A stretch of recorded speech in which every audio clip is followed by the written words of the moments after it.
welcome to the NEWSPASTE Podcast. I am your host, Johnny Vedmore, and I'm here today with Tzvi, and Frank. Man, I know that I didn't pronounce it properly, but come on, I mean, I gave it a go.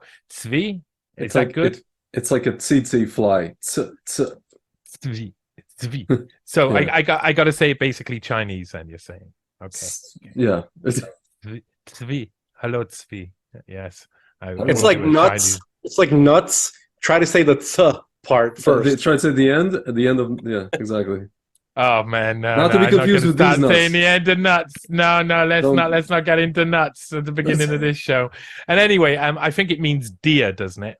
Yes, it does. Your name. So that's correct. That's a nice one. So yeah, especially when you get emails from Israeli businessmen and they Google Translate, dear. You have not paid us. You have not paid us the money you owe us. Yeah. That's always the way. Yeah, well, they shoot down Bambi, nowadays. Okay, well, these fine gentlemen of the nation of Israel. Do you class yourself as a podcast, or is it just like an entity, or is it the Nation of Israel podcast? Truth Fanatics is the podcast. Nation of Israel is like I guess you want to call it. An entity umbrella. I don't know what you want to call it. But... Yeah, that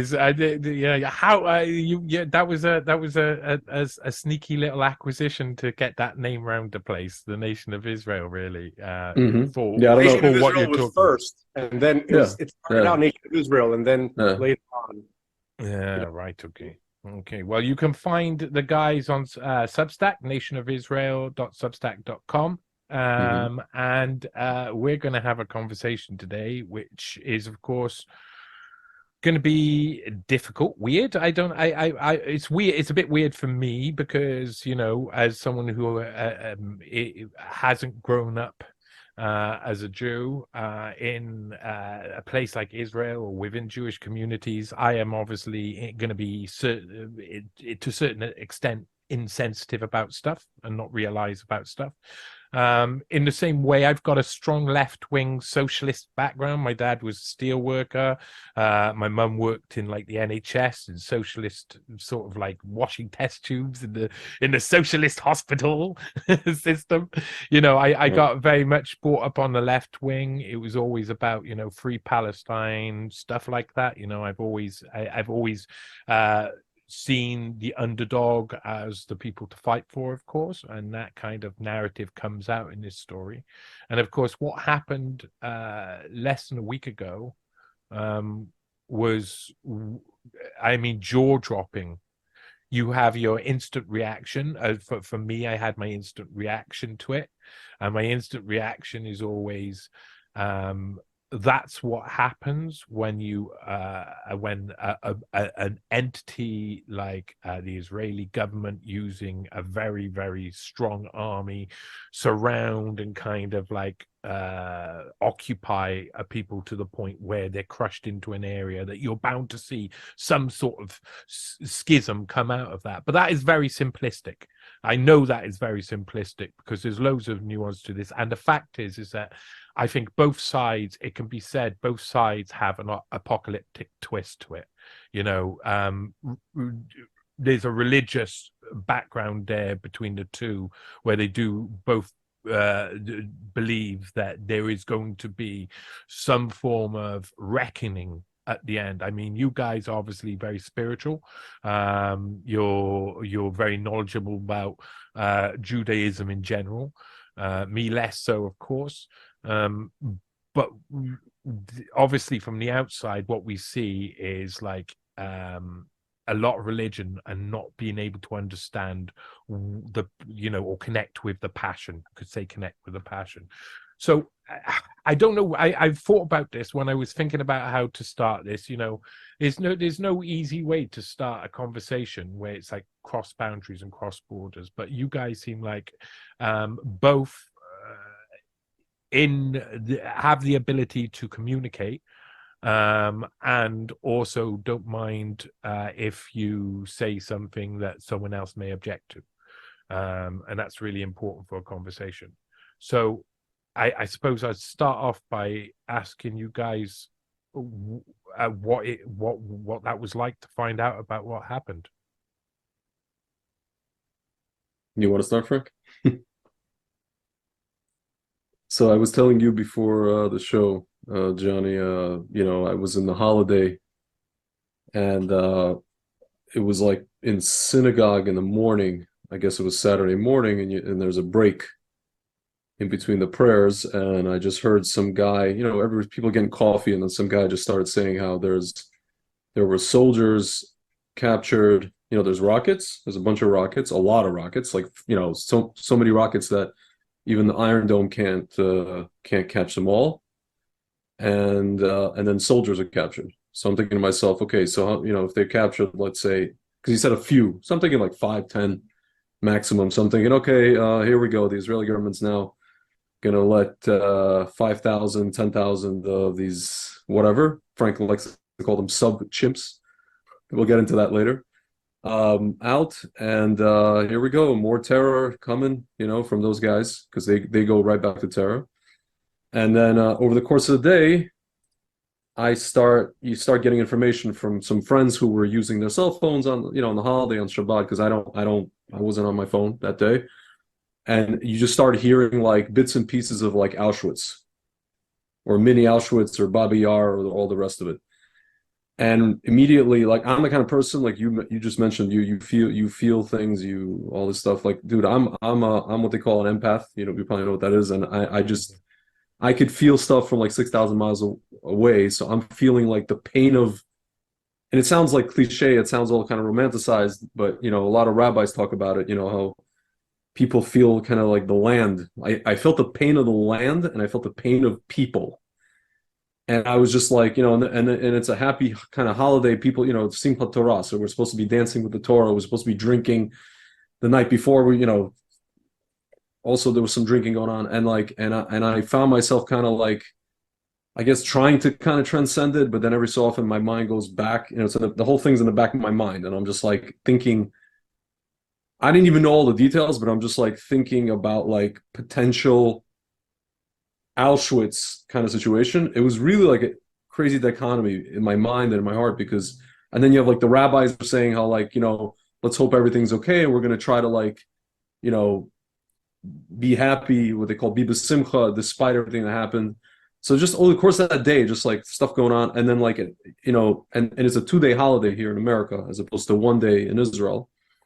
So you go into the evening and there's like this after party and people are singing and drinking, and I'm just like, how are people, and like other people are finding out stuff, and I'm just like, how the hell are people even like doing this? I don't know what level they're on. Frank and I talk about it all the time, that there's like some people that are on some level, no matter what, meaning like they know kind of, because we say like everything is from God, right? God allows these things, these kind of things, or God allows X, God allows Y.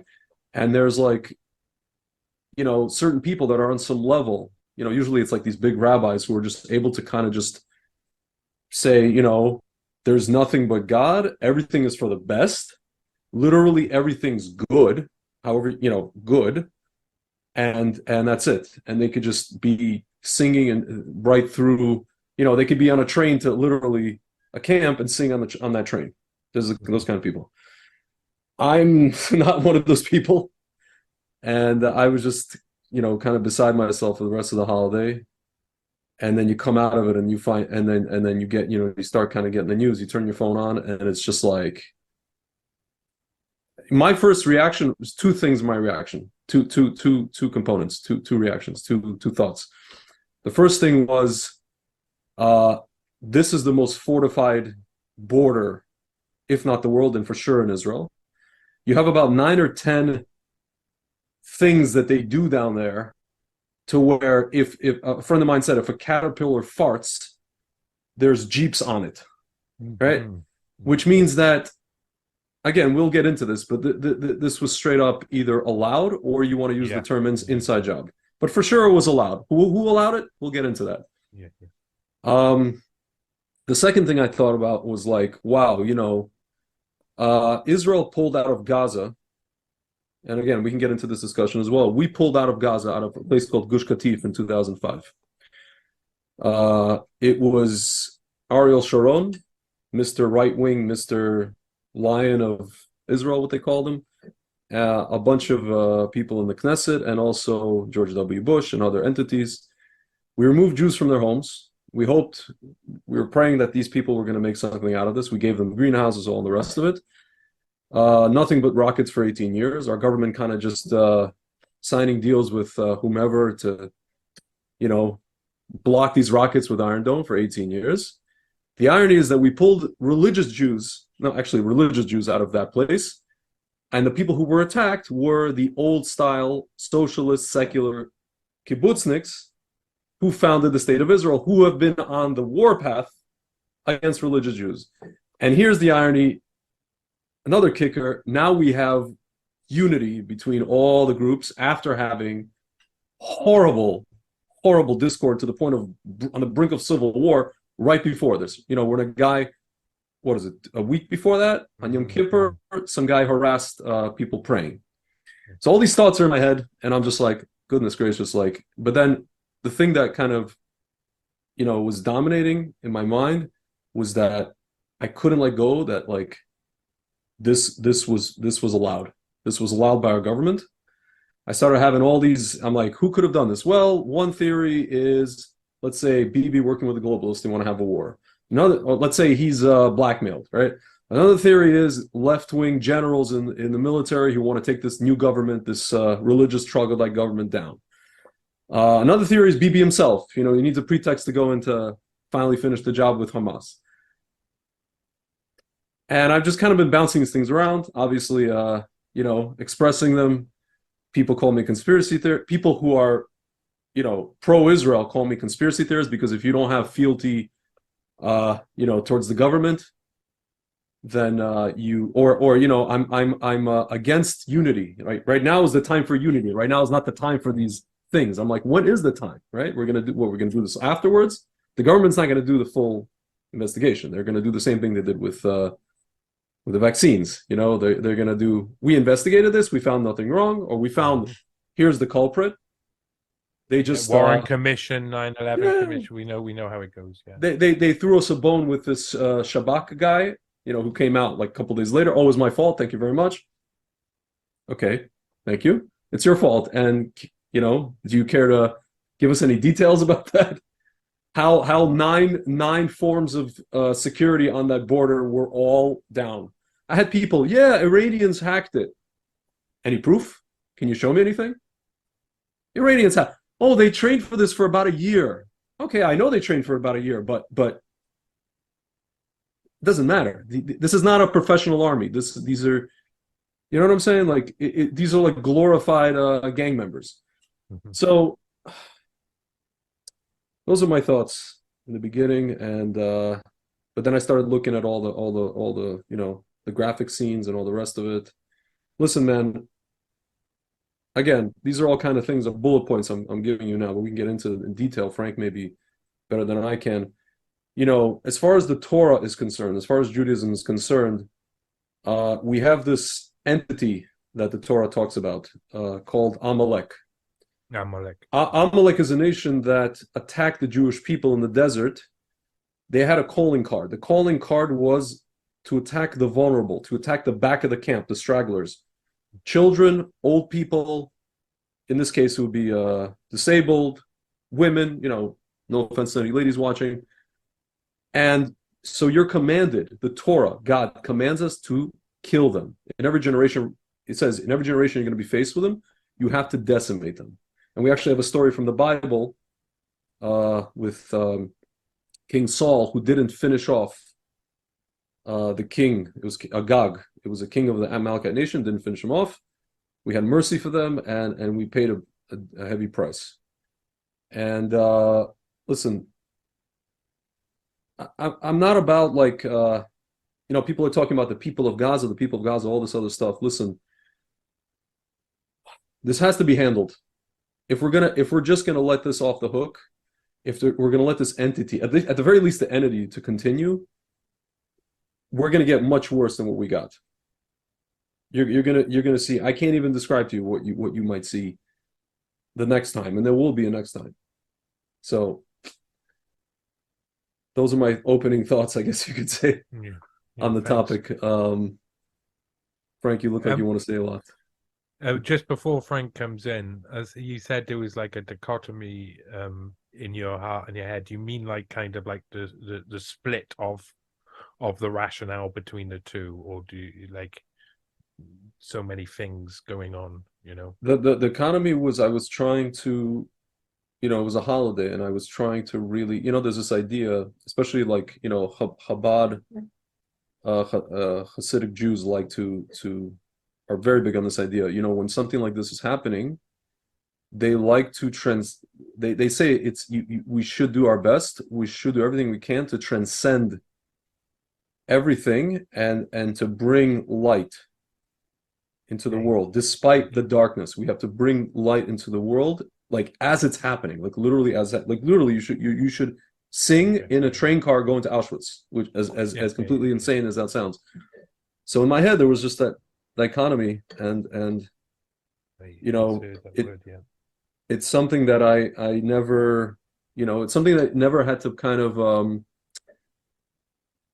play itself out in this way in my life, in such an intense way.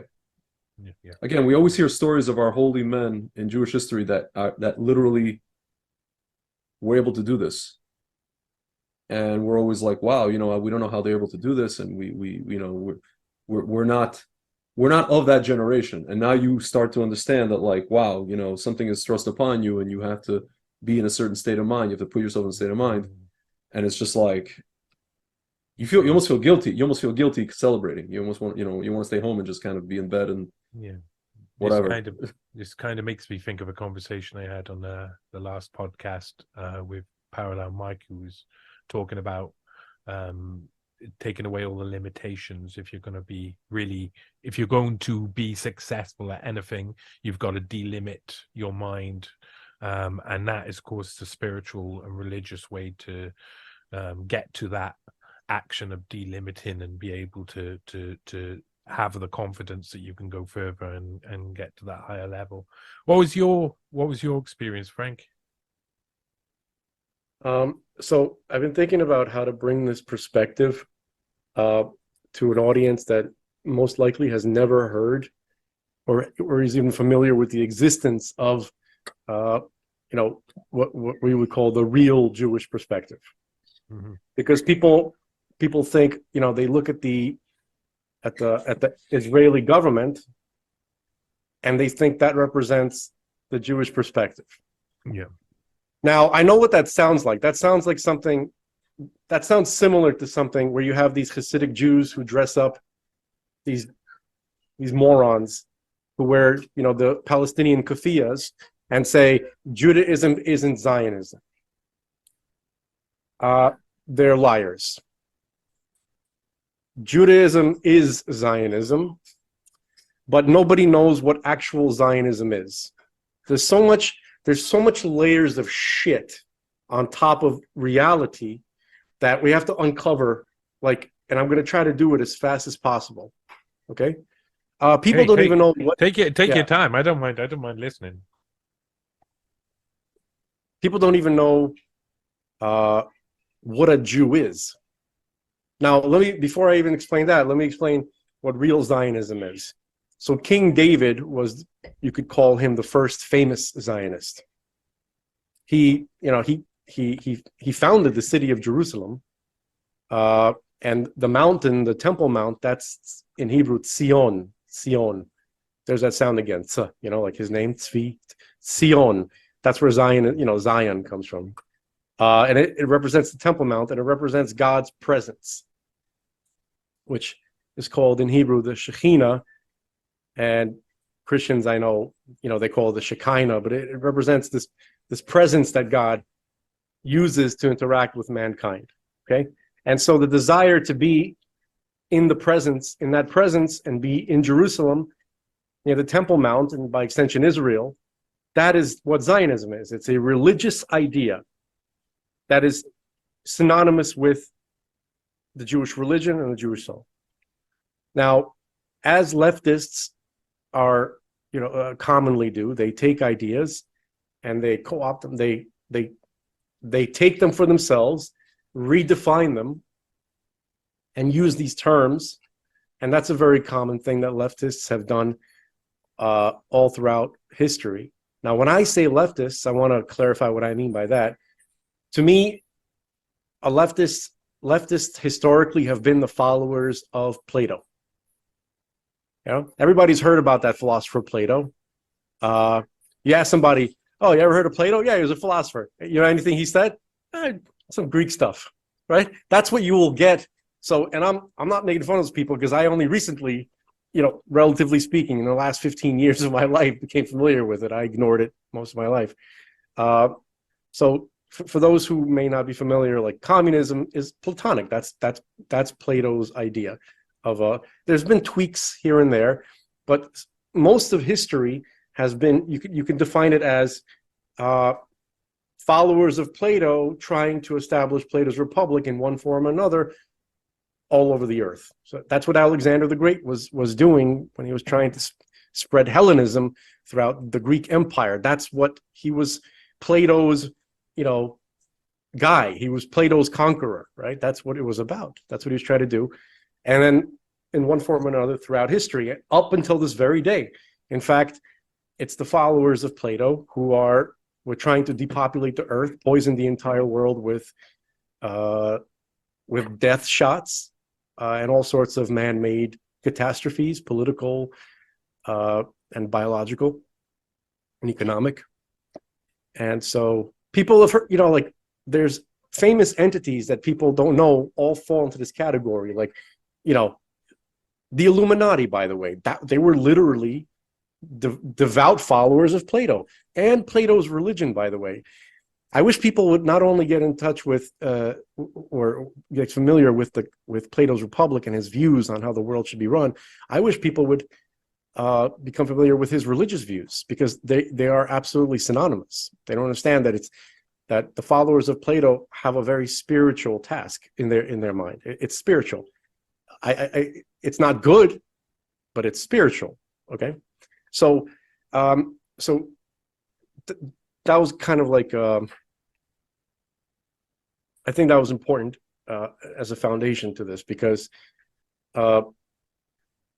Jews are historically have been the ultimate enemy of the Platonics, because our religion is the exact opposite.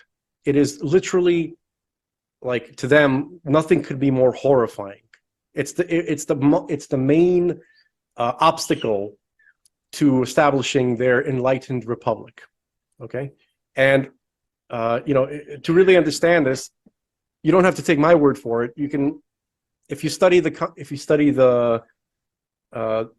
subject of Gnosticism, right, which academics do study it, right? There are, you know, university level professors who study it.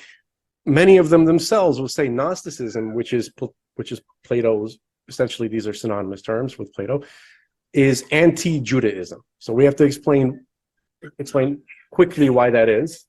Okay, we'll get to that. But so the relation, that's my little boy. You hear him? Mm-hmm. Sorry about that. I don't mind it. I don't think anybody will mind that. No one will mind it. All right. Okay. He's gonna get a bottle. They'll possibly encourage it. Yeah. So, all right. So, basically, we have like the religious Jewish view of the world, which has been the basic Jewish view of the world until about 1850. And what I'm going to tell you right now has been the majority of Jews historically and in the world have had this view and feeling about themselves, their relationship to God, and their relationship to the land of Israel. Okay, so Israel is our land for eternity, and there's no negotiations, there's no compromises on that. It's historic. We don't even care if other people understand that it's historically established and it was paid for like multiple times. Imagine somebody breaking into your car, stealing your stereo. If people remember from the 80s when you had the stereo, you know, like the car radio, right? So that, you know, people used to break into 4-track. Yeah, they would steal your radio, and then later they'd come and try to sell it back to you. right? This happened. This was very common in Brooklyn. I saw it with my own eyes. These thugs trying to sell my father's. That's a separate story. So that's what Israel is like. It's documented in the Hebrew scripture, how it was given by God, okay, and how Abraham paid for it, and many times, and even in recent history. But that doesn't really matter to a religious Jew, because when you start talking about that kind of stuff, it sounds like you're trying to justify it to someone, to a person. But from the basic Jewish perspective is we don't need to bother to justify it to a person at all. We have a relationship with God, and He gave us that land. Okay, so that's that, and it's the same thing with this whole abomination, which is this expression that's used all the time. We support Israel's right to defend itself. That's like if somebody were to come up to you and say, I support Michael's right to have testicles. And Michael's like, wait a minute, when was this up for discussion? I didn't realize that this was something that was being debated, among my peers. Right? That's what it's like. I don't give a damn. Have you actually met Mike? I mean, I'm not picking on Mike. I just didn't want to say anybody's name that's here presently. I should have said Archibald. That's not a very common name. Speaking of nuts, yeah. I should have said like Heinrich or something like that. I don't know. Okay. Sorry, Mike. Wasn't talking about you specifically. Sorry, all right. But that's what it's like. It's funny that the angel Michael is the angel of Israel, but that's probably another conversation. But anyway, so sorry, Mike. Anyway, so the point is, it's of course everybody has the right to defend themselves. Why is it that? What does that even mean?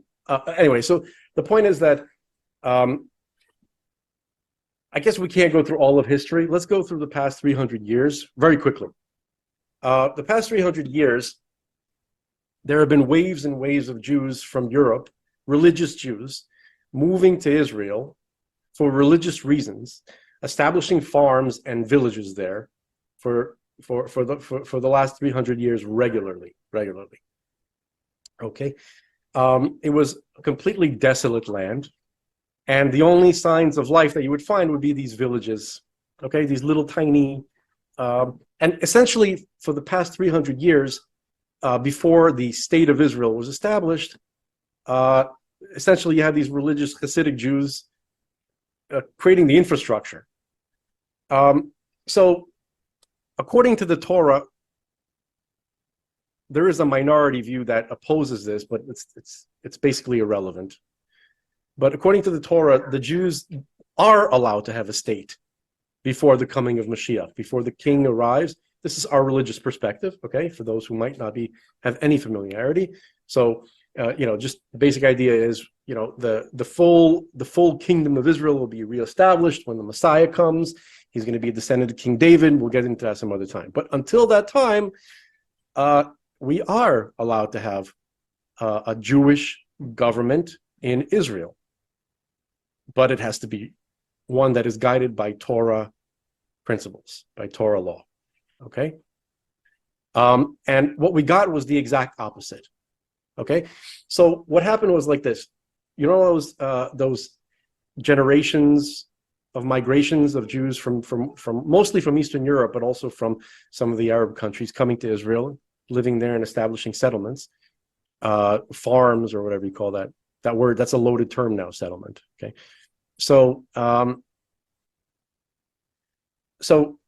basically that was very much opposed by the secular movements in Europe and actually worldwide, mostly in Europe. So the socialists, which have been around, you go back 150 years when socialism was called the Boond in Germany, right? There was the World Communist Party, which was founded in Germany by the Illuminati, or the next generation of the Illuminati, whatever. Go on. I'm sorry? Sorry, I was just thinking, are you talking about Willy Munzenberg?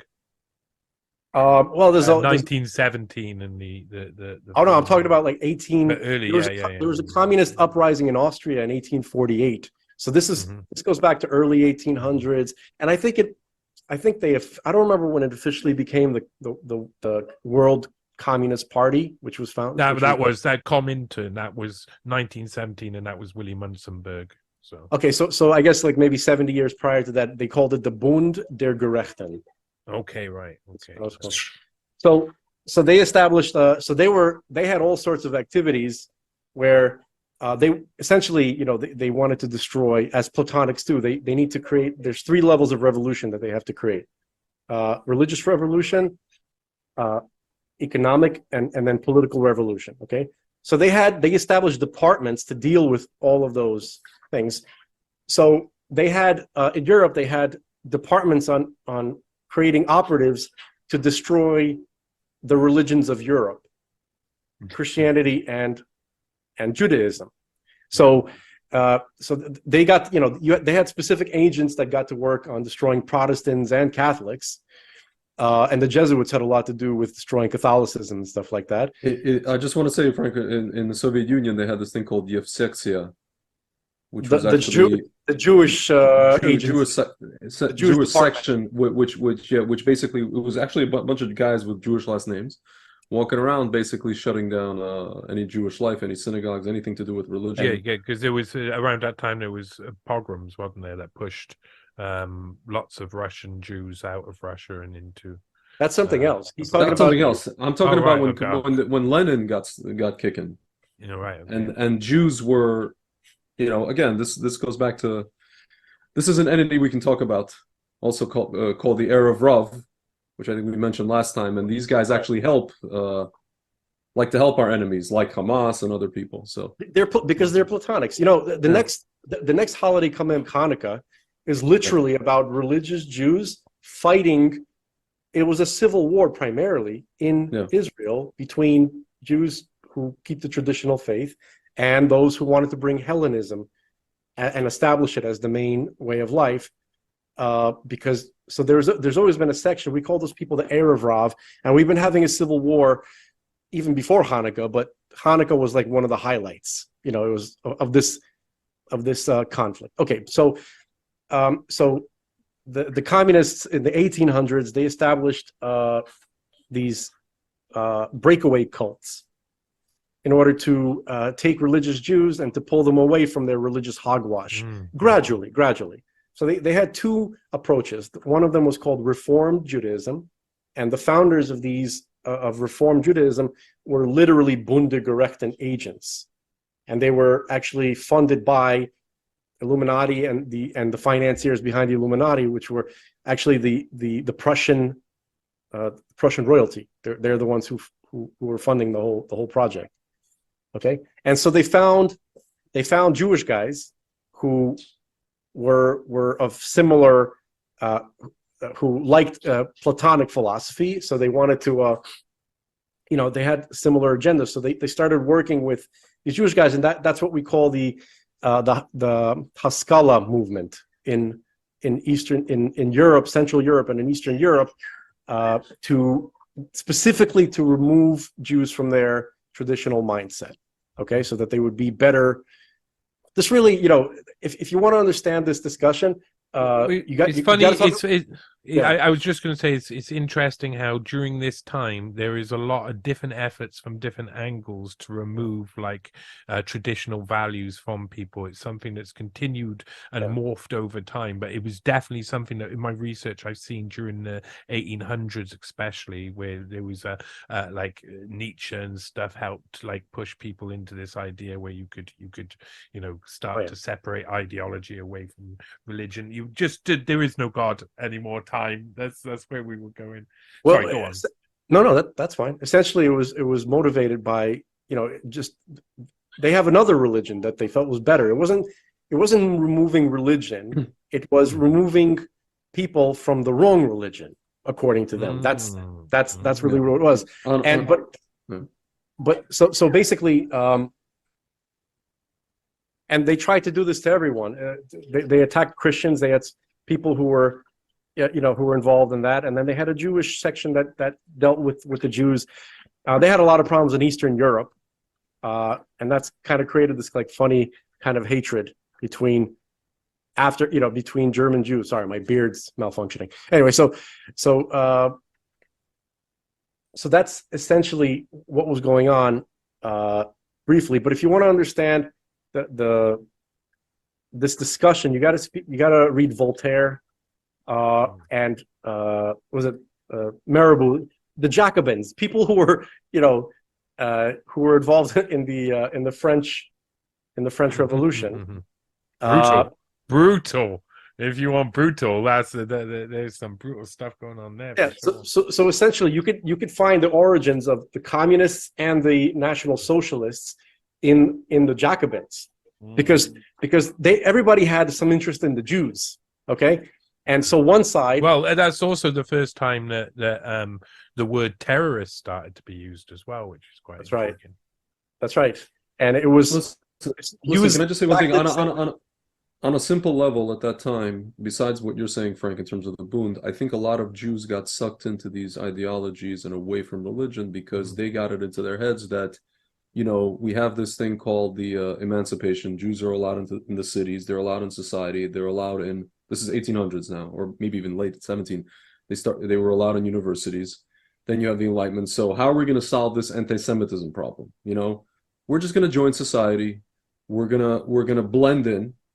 Sounds familiar? I mean, take a look at America, the West. That was what the discussion was. So one side, Jacobins, they said, let's emancipate them. We'll give them all the rights, and then they'll assimilate by themselves and problem solved. The other side's like, we got to kill them all. That was the discussion. Please, if you don't believe me, just read. No, I did. I mean, I did the research on like blood libels and other things that were going on in the region. And there's so much going on. As you're talking, there's a lot of different things that make sense during that period, especially with people. When I track people down, like it was Schwab's father, Klaus Schwab's grandfather. I think his name was Wilhelm Gottlieb Schwab, but he had a Jewish name in there as well. It was Jakob, but he didn't go by that, and he didn't like to get even look a little bit Jewish. I think he was like, take it out of your name. But then if you look back, I think that they changed it. A lot of Jews, because it was illegal to be in there around that area and Jewish for a long time. You would just be ejected from what was Oberschwabia. A lot of the Jews just changed their name. So they had to assimilate. So when you're saying how did Schwab's father get past the SS? That's amazing because I think it's because his grandfather, so Schwab's father's father, had gone to Switzerland, renounced his German citizenship, got married in Switzerland, came back to Germany and got back his citizenship, and that allowed him to possibly change his name. But Eugen Schwab, Klaus Schwab's father, got married to a Jew. His first wife was actually Jewish, and he had children with her, and she emigrated to America in 1938 and put her nationality down as Hebrew rather than German. So it was pretty clear that the Nazis, when they wanted to, they could just, it didn't really matter, did it? I mean, if you had someone who could do the job, because they were Germans, literally blonde-haired giant Germans, right, who had one Jew like 400 years in their history, who and they they sent them to the gas chambers. I don't understand how that, but anyway. No, I understand. It would be a miracle if that happened. Then it would be a miracle. But miracles happen too. Weird things like that have happened. So I suppose. But to make a long story short, so the secular or socialist or Platonic, people who came from the Jews, who were involved in this effort to destroy religion in general, right? They were very, very against any Jewish migration to the Holy Land, as they called it at that time. But the writing was on the wall because the migrations never stopped. So they saw, people were able to project that there was going to be, in one way or another, a giant, huge population flood of Jews going there because it was increasing at an exponential rate as you get closer to the 20th century. Nothing, even without World War II. Some people think World War II was actually one of the purposes was to stop it. That's, some people think that, okay? So when they realize they're not going to be able to stop it, they're like, okay, we have to, maybe we'll take over. We'll run. Can I just jump in for 1 second? There was almost done. Almost done. No, meaning it's connected to what you're saying, but it needs to be said that the Dreyfus affair was the thing, I think, that was what precipitated for these people that Frank is talking about, for them to realize that secular Jews, or all Jews, need a state. Meaning Herzl witnessed what he witnessed. He was just a kind of a mid-level journalist, as it were, and he was in Austria, but he was witnessing this whole situation happening in France with this Colonel Dreyfus. And he said to himself, there's going to come a time where we're just going to have to get the heck out of here.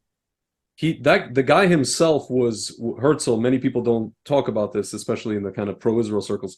He thought that all Jews should convert to Christianity, these Jews in Europe. And then he changed his mind later on. It's a whole story with him. But he wanted Uganda. But I heard that. Yeah, he thought that the Jews have a state. I don't know if he was at one point he tried that in Russia too. Baribajan. Baribajan. At one point he was talking about Uganda, but then he realized it was the first. They had the first Zionist council in Basel at the end of the 1890 something, I believe. And so that's when kind of secular Jews who arrived from all over the Jewish world in Europe were like, okay, we're gonna do this. They already had like the first wave or the second wave of Aliyah, of immigration.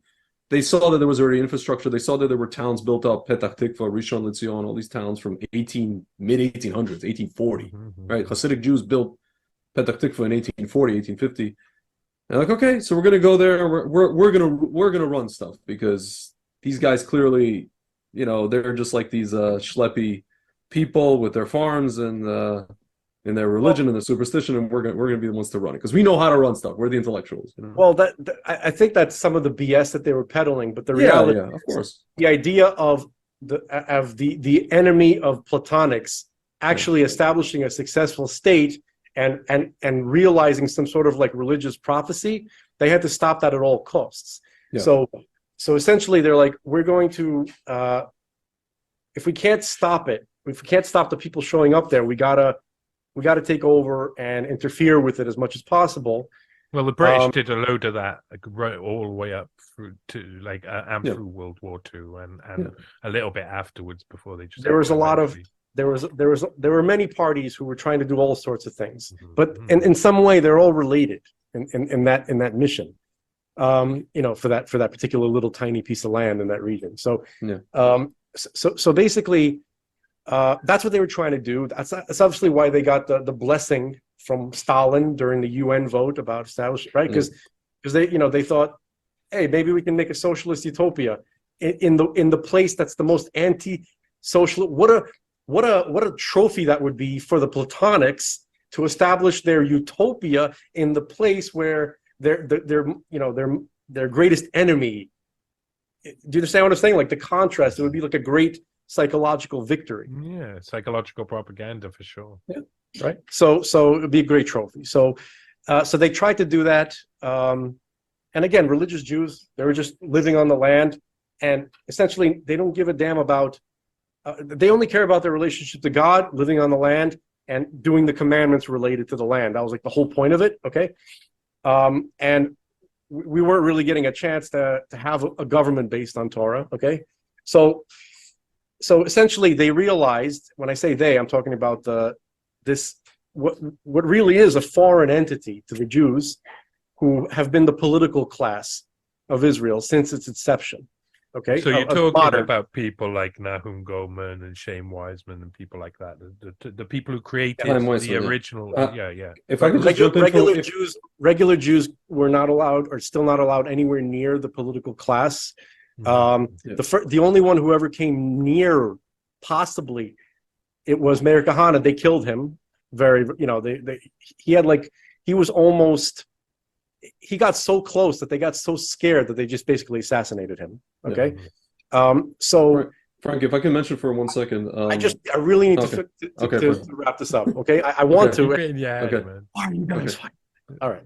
So basically, around the, I would say the mid 70s, maybe the early 80s, I think they understood finally that the people, the Jews, the majority of the population, which are made up of religious Jews or kind of religious Jews or Jews that don't really, but they have respect.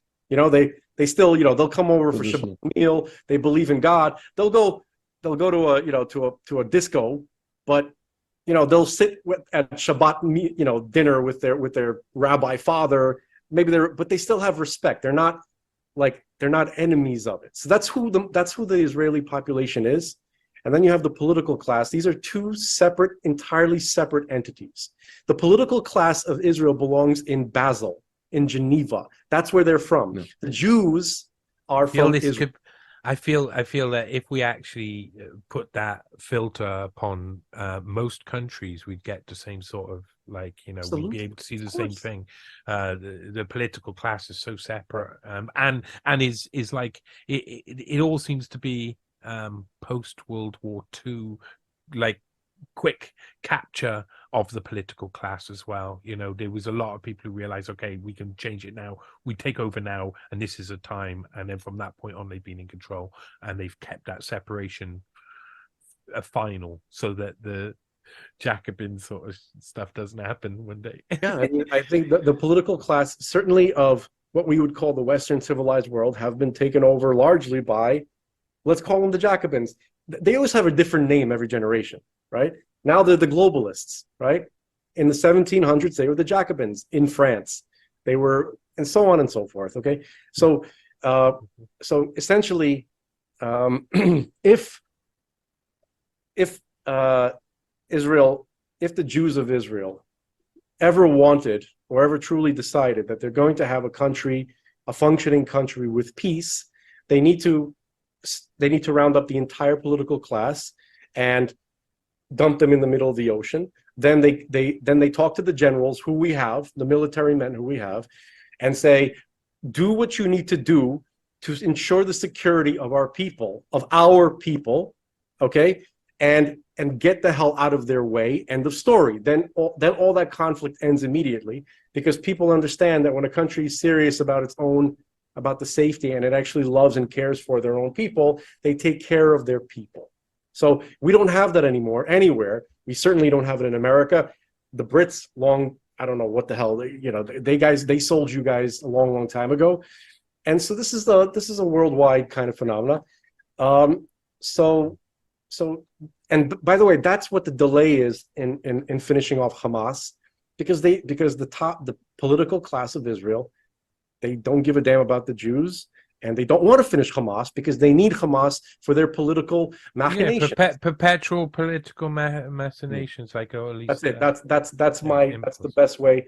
And then maybe in the course of this conversation, we can explain what the Jewish creed is. So maybe for once, some of the people who listen to you might even know what a Jew actually is. So. Johnny, you mentioned the British. I want to mention that what Frank was kind of describing. There was two moments here, significant moments during the foundation of the state. So before the state of Israel was founded, you had this whole thing that we're describing with the first of all, religious Jews in 1929 in the city of Hebron were attacked. Religious Jews were attacked by Arabs who were incited by Hajj Amin al-Husseini, the guy who was working with Hitler and all the rest of it. To us, it's a famous story. I don't know. I'm assuming people know about it. In case they don't, now they do. So Jews were, people keep talking about the state of Israel, the mighty IDF. Jews were attacked before there was any state. 20 years, even before that. The second thing was that there were two groups before the founding of the state of Israel that were kind of, you can call them the founding fathers. One group was led by Ben Gurion, who were these socialists. It was actually called the Hashomer Hatzair. I don't know how to it's a whole kind of long translation, but that was like the socialist group, and these were the guys that were kind of working with all the socialist groups in Europe, and these are the guys who basically were communicating with the Soviet Union, all the rest of it. These are the guys who were founding the kibbutzim. And then there was groups like Lehi and groups like led by Abraham Stern, and groups like the Irgun led by Menachem Begin. These were the guys that actually pushed the British out of Israel. The British didn't leave by themselves. So Ben Gurion's guys, they wanted to work with the British. They wanted to work with all the kind of people who colonized the place, and hopefully kind of I don't know what they had in mind, but I don't know if the kind of the end game was for the British to leave. So you had these two groups, and they were warring with each other actually until at some point, when the British finally left, and then the Arabs attacked us, and then these guys got together. They put their kind of differences aside, and they were just like, okay, we're gonna fight for our lives, basically. They had gun battles. Yeah. Yitzhak Rabin fired upon a ship. Yeah. Yitzhak Rabin was part of Ben Gurion's group, and there was there was a famous story with a ship called Altalina with all these immigrants coming, and they fired upon them. It's another story. And then after that, you basically had as the state was being founded, you had all of these pogroms in the Arab world, Arab countries, on Jews who were living in Arab countries. All these people, millions of people started leaving. Most of them are religious: Moroccan, Tunisian, Libyan, Egyptian, Iraqi, Persian, all the rest of them. They all came to Israel. What happened? The political class, most of whom are Jews from Europe, started basically treated them like crap. Right? Mm-hmm. Those people have to live in tents for 2 years. 2 to 3 years. You're talking about refugee camps. Jews from Arab countries lived in refugee camps for about, I can't even say it was one generation, it was shorter than that. But that's the thing. After a certain amount of time, they left the refugee camps, right? They got their rights, or whatever it was. The government realized there's a lot of these people. That's when you hear, for example, Palestinians live in refugee camps for, I don't know, however many generations, 5, 6 generations already, which are run by this organization called UNRWA, right? Which is a separate entity for refugees. You have the UN, I think it's called the UNHRC, and you have the separate entity just for the Palestinians in the UN called UNRWA. When you have their schools and they do indoctrination against Jews in Gaza. UN, could you just say the letters so people know? UN Relief Works Agency, UNRWA. Right? The separate organization specifically for the Palestinians.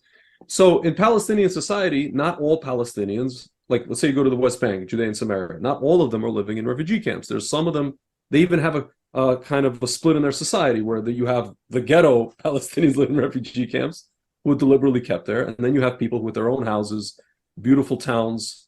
You can go to towns like, Hawara. There's a town called Turmus Aya, right? So it's in Samaria. It's next to Jewish towns. So it's a beautiful town. They even have a Remax sign, real estate. And half the people who own houses there, they don't even live there half the time. They live abroad. They live in UAE. They live in Saudi. They live in Qatar, in Morocco, Qatar, and Syria, whatever. So you have this whole thing. Because that's where they're from. Yeah, that's where they're from. So Jordan also. So you have this whole thing where we had our own people living in refugee camps, but they came out eventually, and then they integrated into society. But even so, there's been this thing of like, basically the secular Ashkenazi Jewish, I'm talking about the secular ones, not the religious, keeping down both the Sephardic Jews, the Jews from Arab countries, and the religious Jews. The religious Ashkenazi Jews. And it's been going on for decades. Finally, now you have a situation where finally the religious Jewish class and also the Sephardic Jews have managed to kind of break through and break into, the political class, into the Knesset, into society, and all the rest of it. And still, you look at the Supreme Court, the makeup of the Supreme Court. There's not one Sephardic Jew on there. I heard a comedian, an Israeli guy. He was joking around. He's like, well, maybe we should send them to college. He kind of says, like, implying that Sephardic Jews don't go to college. It's not true. It kind of is, all right. It kind of is. Listen, I mean, even if you look at, for example, the which is good, by the way. Thank God they don't Keep your go kids there. out of, exactly, yeah. Corrupted with this. Anyway, continue. Yeah. No, I was just going to say that, like, if you go to look at the Jewish community in America, you look at Sephardic Jews, most of them are in business, the family business, what we call the shmata business, or, they got this, they got that. A lot of them, most of them, until recently, were not going to college. It got Sony guts. Sony guts, Exactly, yeah.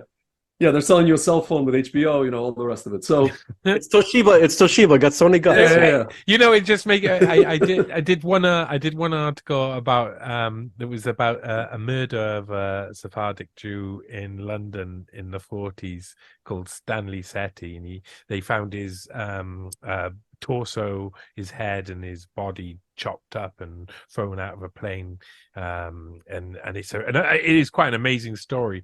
But when he looked into what he was doing, he was in the family business. The family were quite rich. They were Iraqis. They had moved around, of course, because that's kind of what the whole point, their whole shtick was, and they had ended up in London, and basically racketeering across the board and making loads of enemies along the way and making loads of money. He used to walk around with £1,000 back in the 40s, flashing it around. But the whole family had been like making money doing that for a long time. It was like you could, when you research them, you discover no one's gone to college or anything, because it's just like they just go in family business, and they keep their own. Do you know what happens? Do you know what happens in the Syrian community here in New York when a guy, let's say a guy has a business and it fails? The entire community gets together wherever he lives. Not every Syrian person, but just wherever he lives, and they're like, okay, this guy has a track record of successful business, whatever it is. Something happened, shit happens. They pull together, I don't know, 200K, 250K, and start him up again. Somebody's cousin, somebody's this, somebody's that. It's funny because there's an organization that I was part of, Russian-speaking Jews, where the guy who founded it, this is part of the reason he founded it, because he saw that Syrian Jews had this whole history in America. They had tradition and they had community. Russian Jews, our whole thing was destroyed by the communists. Even when we came to America, everybody's kind of splintered. You come to a Russian-speaking Jew, at least back then, not so much now, but back then, and you say, hey, do you want to give kind of charity to this synagogue or this and this? Everybody's like, why should I give my charity? You guys are a bunch of schnorrers. You guys are a bunch of what do you mean? This is my hard-earned money. I'm gonna give you money. Can I tell people what the Jews from Russia who were they were pulled away from their culture for like 2 generations. They didn't know anything. I didn't even know. That's the families that we come from. I didn't know what Shabbat was until I was 14. Never heard of it. Okay, so I learned about it later, and so what is Judaism to a Jew from a Russian, from a Soviet background? Chess. You know what I mean?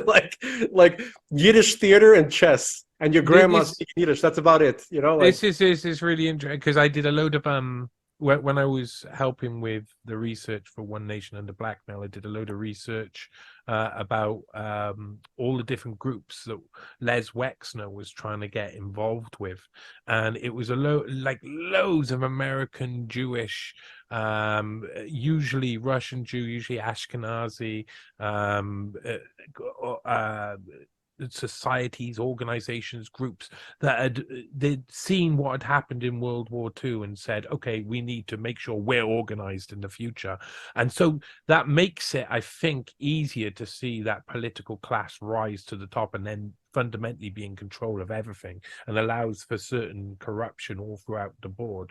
And that's why I saw a lot of clever stuff going on in America, but it was a load of organization. But I think it just left behind every Jew who wasn't willing to sell out other Jews and Judaism in general. I think the people who were at the top of those organizations were trying their best to gain power. So at this point, I think at this point, if with your permission, gentlemen of the panel, if I had to explain what the Jewish creed actually is, so when we say, these guys, they sold out, well, people would know what is it that you sold out from? What is it? Would that be all right? I can read Go, 13 please, principles. Please. Yes, okay. This is the Jewish creed. This is going to be a first time for most people, I think, who are listening to this. Maybe Be I'm wrong. gentle. Be gentle to them. I'll be gentle. Some of them are just simple folk, you know. Remember that movie True Lies? Remember he got that French guy to make a video recording, you know, like Arnold Schwarzenegger, you know, when, and he's like, do it slow, do it.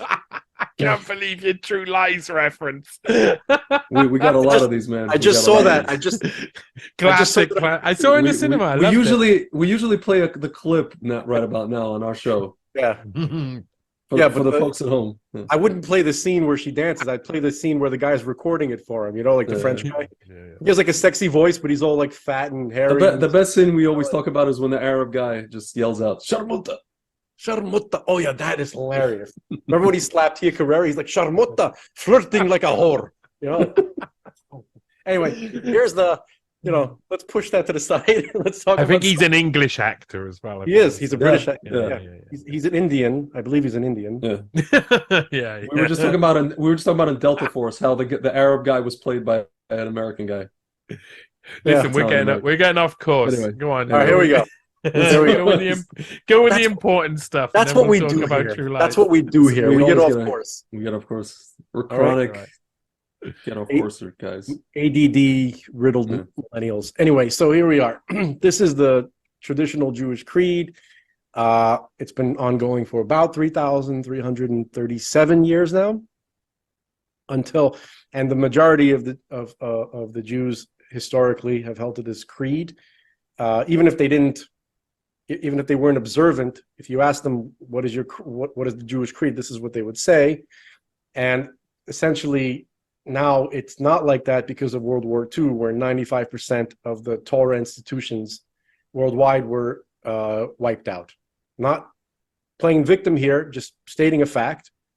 From 100% of the Torah academies within the world, 95% of them were wiped out in World War II. Okay, so that's why people don't know this anymore. Okay, number one, the belief in the existence of the Creator, who is perfect in every manner of existence. And he's the primary cause of all that exists. Okay? So it means he doesn't need help existing. He helps everybody else exist. Okay. Number two, the belief in God's absolute and unparalleled oneness. Now, this is something that the human mind cannot actually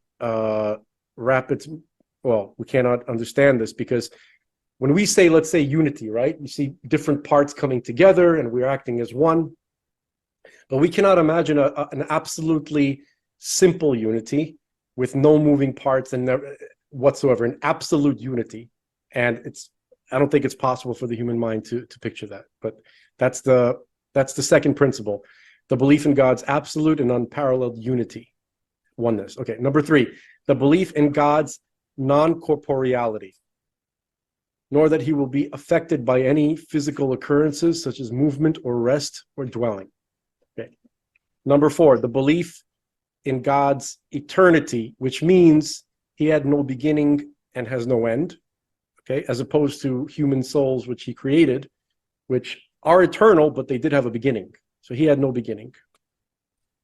Number four, the belief in God's that was number four. Okay. Number five, it's imperative to worship God exclusively, the one God as we just described. Okay, and no foreign false gods. Anything that is that differs from that description so far would be considered by Jews a foreign or false god. Okay. Number six, the belief that God communicates with man through prophecy. Number seven, the belief in the primacy of the prophecy of Moshe Rabbeinu, that's Moses. Number eight, the belief in the divine origin of the Torah. Number nine, the belief in the immutability of the Torah, that you can't add to it or subtract from it, even a single dot, a single letter, anything. Number 10, the belief in God's omniscience and providence, all-knowing and micromanages everything. Number 11, the belief in divine reward and retribution, which means, cause and effect, essentially, right? That there are consequences to actions. Okay, number 12, the belief in the arrival of the Mashiach, of the Messiah, and the Messianic era. So we have a tradition, which we've had since the beginning, as to how to recognize the Messiah. That'd have to be a separate discussion if anyone wishes at some point in the future, okay? And finally, number 13, the belief in the resurrection of the dead. Okay. That's the Jewish, I wasn't preaching, I was just informing people who, if you ever really were curious as to what a Jew is, right? Well, that's what a Jew is. That's our creed, okay? Now, there are people who come from Jews, ethnically, right, who are enemies of that creed. Okay, and so I would say most of the political class of Israel are enemies of that creed. Certainly, several points from those 13 principles are absolutely antithetical to that. And obviously, anybody who follows Plato, if you're familiar with his philosophy and his religion, you could see why. You couldn't have a more, a further view away from the followers of Plato. So that's who's been running Israel. But the Jews, that's our creed. So is some complicated stuff in there though, because I mean, like, but when you view it from any religion, I think most religions believe roughly within the same, or at least think they believe and don't necessarily think about it actually manifesting in the real world. Because I think there's a disconnect between people who worship a religion and actually go and believe in what they're preaching. Of course, we know it's not even a small percent. It's the majority of people do not practice their religions at all. They think they do. They go through some form of routine that makes them feel comfortable, but they don't actually believe that there's going to be any sort of, in this case, like messianic ending to it all, because that's a complicated thing to get in touch with as well. And the majority of people I know who are religious they're very hard to talk to because they're so scared that they're going to be found out, because they know, because it is a lot of the time when I'm communicating with religious people, I'm not communicating with religious people. They're pretending to be religious, and I'm pretending that they're religious, and they're pretending they're religious, and it's a state of hypernormalization. Everybody's happy and comfortable to stay within their little box. Why does that sound so familiar? Yeah, it feels like. But Johnny, go on. Can I tell you something? So neither Frank and I obviously grew up in religious families, and we, Frank at, I guess, age 14 or 15, myself at age, kind of the journey began at age 28, you want to say, but fully kind of, started kind of practicing at age 31. So we kind of chose this, because we know that it's real for our own kind of individual reasons and journeys. And I don't know about I can't speak for Frank, I can speak for myself, that what I found was that there are a good amount of people in the I guess in the Orthodox Jewish community who grew up in these families, through some generations, that they did not have the broken chain. Who, again, I can't say it's everybody, and I don't know what's in people's hearts. I'm not judging anybody. I'm not, because I'm not in their shoes. But what I did find was that a lot of people have gotten to a point where they do things by rote, just because my parents, they say, like, they'll tell you, like, my parents do it, it's just how we do it, my parents do, my grandparents did it, and whatever it is, their parents sent them to Hebrew school and all the rest of it, and they just do it because it's good for the family, it's comfortable, whatever it is. And I remember, like, talking to a lot of people, especially when I moved back from after learning in Israel for 3 years, I moved back to America, and I would talk to people about kind of I guess you want to call it more esoteric stuff in Judaism, and all these different things, and I kept hearing from religious Jews, oh, that mumbo, heebie-jeebie mumbo jumbo stuff. And I'm just thinking to myself, well, that's why I'm here. You know what I mean? That's why I'm here. He's talking about like the, even within Orthodox, community, there exist people who are extremely ignorant of their own Torah. That's either if they're not, even if they're not ignorant, even if they know about it, they shy away from it. There's many reasons why they shy away from it or why they're skittish of it. There's a whole discussion about, for example, learning Kabbalah, learning the deeper secrets of the Torah, why the Orthodox world came to shy away from it. And it got to a point where people were just like, well, we're just going to do this because, it's Jewish law, because God said so, right? But we have entire literature that explains why we're doing this commandment, why we're doing, what's happening kind of behind the veil while, when we do this. What is the, I guess you want to call it spiritual mechanics, if you will. What is the reason for the verses in the Hebrew scripture? What do they mean? What does God want from the Jewish tradition? Okay. What's happening with a man when he's putting on the, these, like the boxes that you showed me that you put on tefillin, right? What is happening there? There's something going on. We have rabbis who lived in places like Tzvi who wrote entire books explaining what's going on behind the veil when you're putting on tefillin, when you're washing your hands, when you're keeping Sabbath, doing eating kosher food. When you're done, Greg, when you're done, I want to explain, when you said secret, I'd like to explain what that means when you're done. Sure. So there's, for me, that was this whole thing. I kind of started to, I guess, absorb and to really, as much as I can really to absorb it inside myself, to realize that this stuff is real. Also, there's things that happen in my life, experiential things that you start to see and correlate. Again, it's individual to the person. I can't give another person my experiences, and to see that this stuff is real. This is some real stuff, and to understand that the people that wrote those books about these things also experience these things on a higher level. And it goes back to what I said in the beginning, where they were able to put themselves in this state of mind. It's really what's called it's a work. In Hebrew, it's called avoda. It's a service. It's self. Yeah, it's self work. It's I don't know how to translate it, but yeah. And for me, it's real, and it's one of those things where now it's at the point where, you get to a point where and especially what we saw during COVID, where we had all this stuff going on in the Jewish community, specifically in Israel, and in the religious community, where I became sour on a lot of things and a lot of people, particularly rabbis, who were supposed to be our leaders.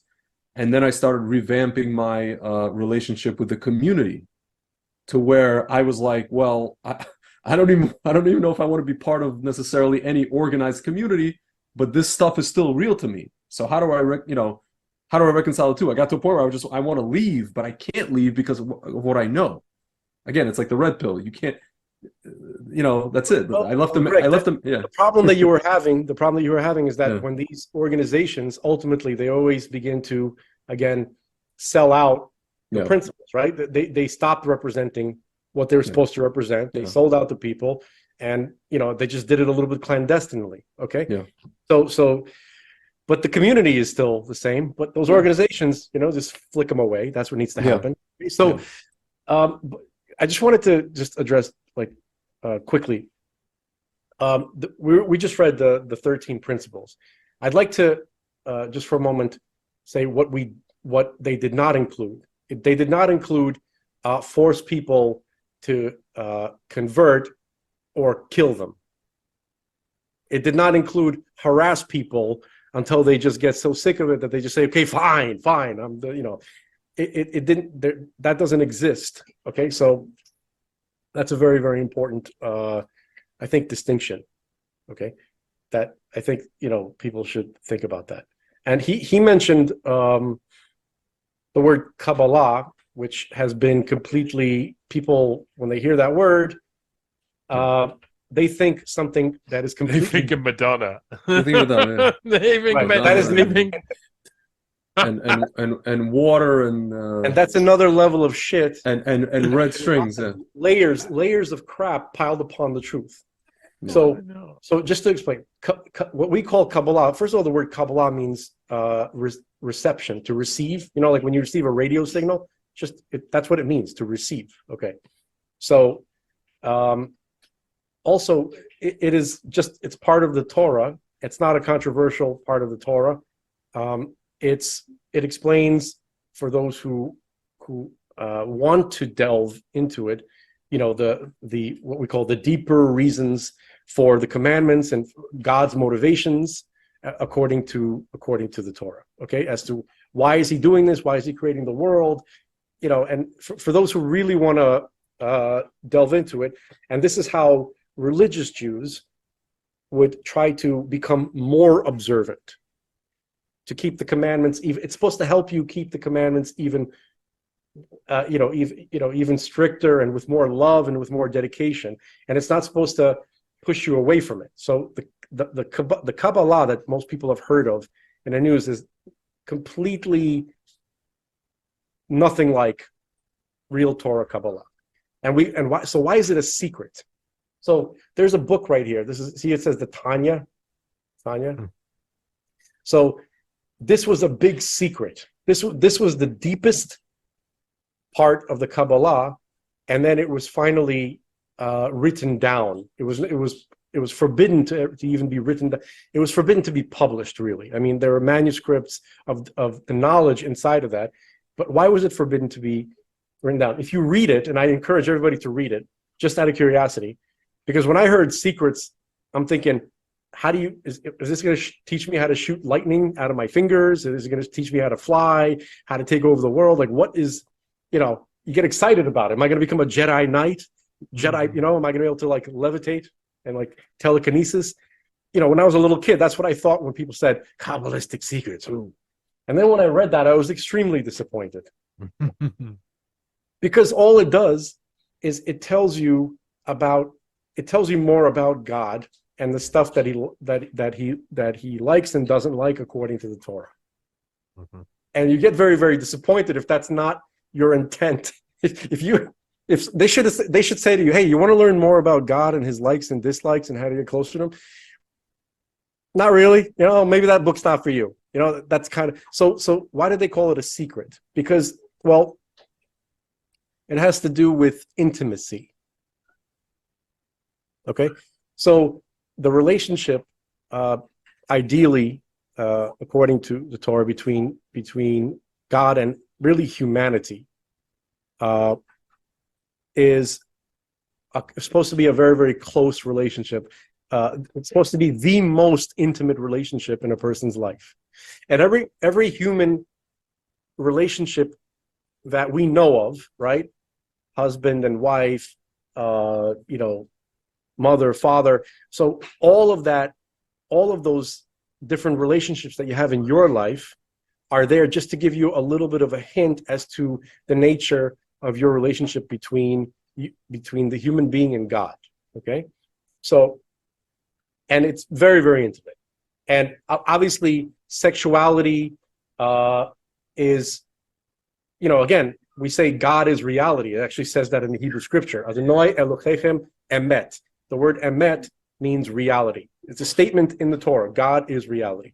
He created everything, and he created every type of relationship. He created the physical universe. He created biology. Everything that you like about being with a woman, he created that. Right? And so now God is neither male nor female, right? There's no way to define him whatsoever. But in the context of of God's relationship with humanity, he takes the role of the husband, even though he's not male nor female. Okay? There's a giving and a receiving. God is the giver. So ideally speaking, according to the Torah, the institution of marriage, the husband is the giver and the wife is the receiver. And obviously that parallels physically as well, and that's not an accident. Okay? So essentially we're getting saucy here, Frank. We're getting saucy. Hey, listen. I don't want to give an 18 rating to this podcast. Listen. talk to him. I didn't make this world. This is his whole deal, right? Yeah. Listen, everything you like about, I don't know, Jennifer Lopez's bum. He made that. He made you like that. He put that in you for some reason, right?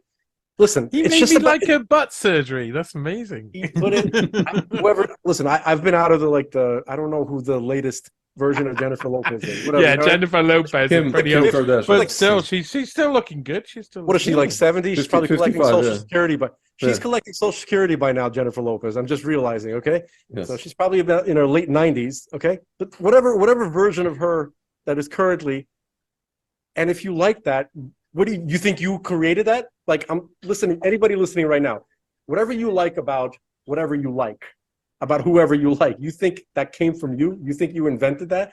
Where do you think that came from? Okay. So that's God's idea. So, and that all of that, everything that we experience in life, even the most intimate stuff, which is difficult, that's, when you're first getting introduced to these ideas, you're like, because people think God's like an old man in the sky, and it's like, ugh, that's gay. I don't want to be into. God's not an old man in the sky. He's not, these are complex ideas. But the point is that when a person grows in their intellect and in their morality, right, and they want to know more and more about God, so then there's information where the information gets more and more intimate. So finally, if you can imagine, let's say a married couple, right, who love each other, and they have, their bedroom is a private place. That's private. Their relationship, there's layers of privacy, and then there's like the most private of private. And your spouse would very much not like if you were to go around telling people about your private business, right? Because it's not easy to open up and to share your most vulnerable characteristics, or whatever it is that's about you that's most vulnerable, with everyone. So you find someone that you feel comfortable with to open up to and connect to. Usually that's your spouse, right? And there has to be trust, right? You don't want to like run around with your wife's like negligee, like, oh, look what she wears, like, ooh, here's the spice that she likes. That really gets things, like, she'll kill you, right? She'll stab you in the middle of the night, okay? And rightfully so, okay? So that when it says secret, that's what it's like. You're supposed to have the attitude that you're dealing with ever-growing levels of private information about God, that he's letting you know for the sake of the relationship. So it's just about having the proper respect with the information. It's not actually a secret. It's not like, what are the plans to the secret laser missile or whatever the hell, okay? But it's really easy to make it trend, isn't it? It's really easy to make it trend, and then you don't have someone who will box it up and sell it to you as a Madonna-istic. You can tell that Madonna never learned any real Kabbalah because she's not an observant. She doesn't observe any of the commandments. In fact, she supports everything to the opposite of observing the commandments. So what they're learning there is not. Johnny, I was just talking to a friend who actually attends or did attend until recently Kabbalah Center. They have centers all over the world. The problem with that organization or the place is not what they're teaching, it's to whom they are teaching and what comes of it. Meaning the whole thing was, if you're talking about Kabbalah, right, in what's called normative Judaism, they say that you're not even supposed to be learning this stuff until you've learned pretty much all the Torah, until you hit, they say like arbitrary. I get a feeling there's going to be some sort of equivalent with gender ideology that we're seeing in the Western world. Could I just since you mentioned that? Yeah. So essentially what the Gnostics have done, historically speaking, right? And you'll find Gnostic cults or orders. They call themselves Gnostic orders. Orders. Which you'll find that like in every culture in the world, right? You'll find it among the Christians and among Muslims, even among Buddhists, and as of late in history, like from the 1600s, even among Jews.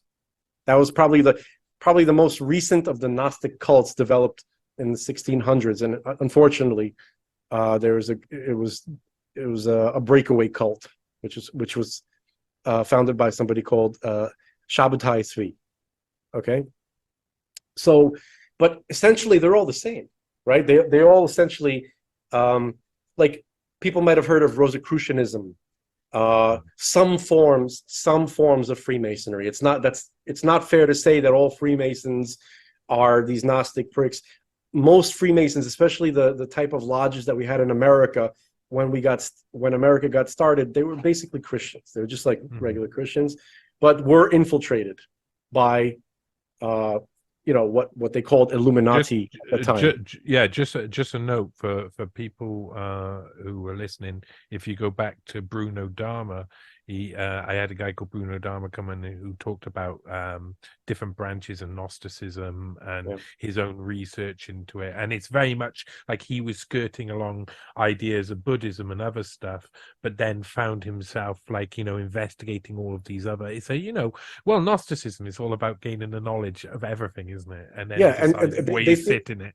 Yeah, they take it right. They take let's say the deepest texts from all the religions, and they reinterpret it, and they say, but this is the real understanding because my God, which is higher than your God, gave me the knowledge, blessed me with the knowledge, and now I can explain your own text to you. That is literally their attitude. Now, it's basically it's emblematic of the demiurge itself and the whole idea of just that's right.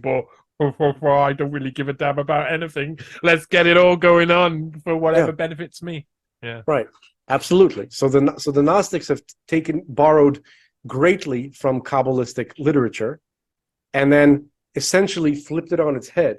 So Hermetic Kabbalah, if anybody's ever heard that, or nowadays there's different ways of spelling it. There's Kabbalah with a Q. That's not kosher. There's Kabbalah with a C.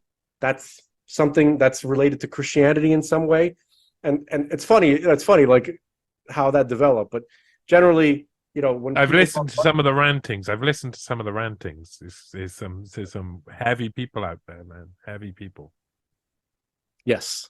Yeah. Joe Rogan loves to have these guys on, by the way. He loves Gnostic fruitcakes. Graham Hancock and people of that nature. And by the way, even if not everything that they say is wrong, but it doesn't mean that I hate when people get credit for saying something as if like they invented it. You're like David Icke. He never really said anything new except for that he's Jesus or something like that, right? But people love him because he says some stuff and then piggybacks a bunch of other agendas on whatever. But even that statement, it was nuanced because what he was trying to say, or what he had phrased it as, was really that we are all in touch with the divine at all times, and that in that sense he was Jesus because everybody is part of the divine. And that was then misrepresented by the media for ages and ages. But then he did go off track in other places. What he didn't tell you is that some people are more part than others. Okay, and that's why Gnostics always arrange themselves in these elite societies with tiers, right? I've seen this. Johnny, I hope this isn't what's going down. Hey, Ani, I really appreciate your support. Johnny, I hope your viewers don't get freaked out, but I had to do. Frank accuses me of. You ever watch the show? You ever watch the show? What was that? My. That's the sound that my son makes when he sees a cat. Oh, okay. That's a good sound. He likes it. He's very excited. You ever see the show American Dad? Yes. There's a scene in American Dad where the alien Roger is. They don't pick him up from soccer practice. Mm-hmm. So Frank tells me that if I get to put on these what I'm wearing right now, it's kind of like leaving God at soccer practice. Right. Okay, you know what? You're terrible. You're terrible at explaining these metaphors. Okay, these complex. Basically, anybody who's familiar with that, that's the episode where the two main characters, they get a hot tub and they forget their work, they neglect their children and their pets, and they get drunk and sit in the hot tub, and they forgot their son who had to walk home, and then they forget Roger, who's like their child, but he's an alien, and they left him they left him at soccer practice, and he was sitting in the parking lot. It's already dark. It's dark.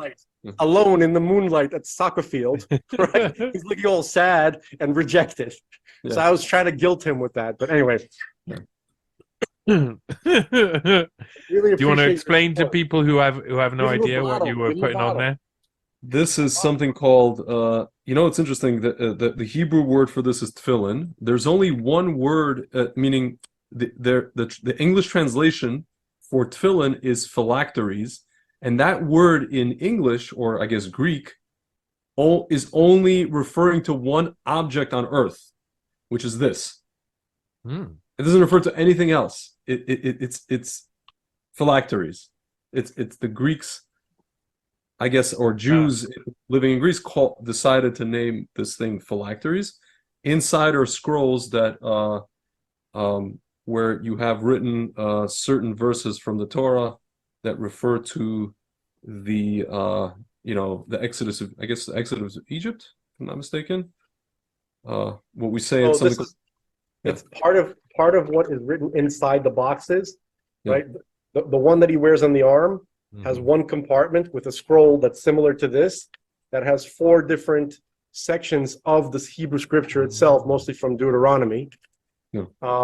And the one that goes on the head has a separate compartment for each excerpt from the Hebrew scripture, and because it literally says to do that, and we can go into that some other time, because it says explicitly in the verse that you wear it as a sign upon your heart and as a reminder between your eyes, and but we have to get into the grammar to see what that really means. But Guys, you want to freak out.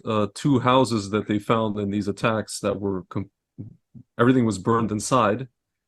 There were 2 different houses they found in I guess a thermos or something that looks like a thermos, completely intact tefillin. Nothing happened to them. Like, you want to say open miracle? I mean, So wait, let's get back to sort of what is going on, because I mean, you've given people kind of like a rough guide to what you see Judaism as being. And it's not what I see. It's what traditionally, historically, it is. Words. And go on. So, but I guess there's something that you just said that reminded me, and it does get us back on the point. Jews don't need to, like, it's such a level of pain and humiliation whenever these idiots from the political class in Israel get on TV and start showing pictures of things, and then as if we need to prove to somebody that what happened. Yeah. It's so there's such a goddamn disgrace. We don't give a damn if anybody, like, if your house got robbed, you listening, right? And something horrible happened. Do you care if, like, somebody comes up to you and says, I don't believe that it happened? Like, why would you even give a damn? You're just, dealing with it, right? You're mourning, and you're trying to repair the loss and whatever. Like, so, I despise once the narrative writers start embellishing on a tragedy. I think that's one of the things that repulses so many people when something like this happens, and when something like September the 11th happens. I mean, trying to find out the reason why it happened and what is going on, it's got to be separate from all of the rest of this, and how it feels at the time, what actually has gone on. Because for a lot of people, they what they see is tit for tat. They see this as like, lots of Palestinians have died. Lots of people have like, see that this is a perpetual. This is never going to end unless there's some form of finality. It's got to be said. That word has got to be said, because obviously, the state of affairs in Gaza is terrible. No one wants to see that in the world. It looks terrible for but what people don't understand is they are literally funding that exact culture and activity of. No, I understand. Because what you see when you actually, because if I wanted to paint it as all resistance fighters who are all innocent, then I would be the biggest fool around, because I've seen some of the videos, and we were talking about before we come on about I had to go and watch the video of Shani Look, who was one of the young girls who was taken by Hamas, and they had her in the back of a van, and their legs were broken, obviously, and it's a terrible thing to see. You can't even imagine how people can get to that stage where they're so detached from humanity. And loads of people say, well, that's what's been done to them, but it's not just that. There is a culture, and that culture exists all throughout humanity, regardless of a religion, and it is allowed to stagnate or breed in an area or not.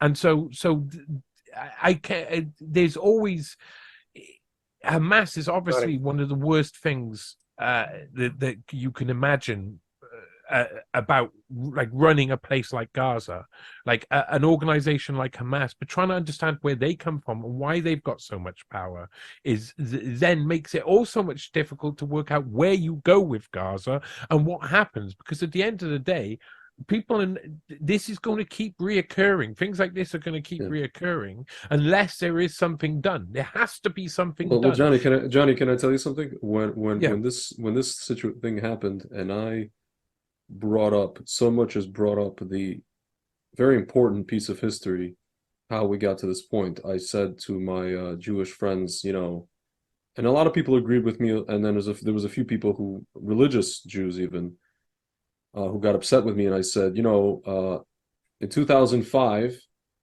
Ariel Sharon, before he pulled the Jews out of their homes in Gush Katif, he didn't create, but he facilitated or allowed the creation of Hamas. Why? Because he figured these religious, what a lot of people think troglodytes would be the counter to his enemy, which was the PLO. The PLO was doing all the damage at that time, the intifadas and all the rest of it, for years and years. We're talking going back again before the state, starting with Husseini. And so Hamas, as we know, is an offshoot of Muslim Brotherhood, so they came in. And then we just pulled our people out of their homes. And that's it. And I mentioned that, and they're just like, they got really upset. They're like, oh, you're saying slander about another Jew, especially a guy that passed away. I'm like, listen, I'm giving you history of how we got here. And then I started talking about how we have these successive governments who are just deliberately not solving this problem. Again, we could have avoided all this PR, all this stuff, all this, not as Frank said, not we give a damn what we look like. We could have avoided even this whole disaster by just nipping these guys in the bud. Right in the beginning.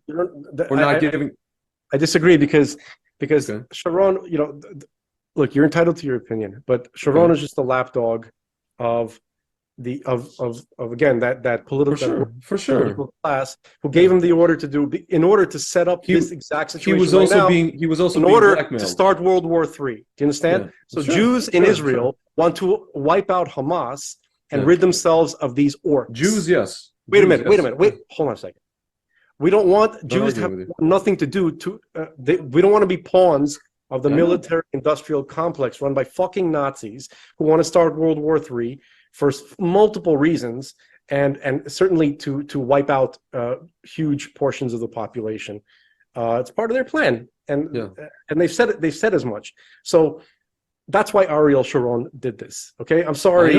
I know. No, that's what I'm not arguing with you. I'm saying that I was trying to tell these people what you just said, and they got it into their heads that this guy, because he did all this stuff prior to that, again, all these military, victories and all the rest of it, they turned this guy into a hero, and just like they turned Netanyahu into a hero because he was in the special forces and he saved people in the Sabina flight or whatever, in the hijacking and all the rest of it. Listen, at one point.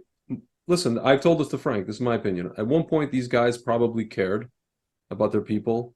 And at some point, they started living a double life. That's just my opinion. They started living a double life. And,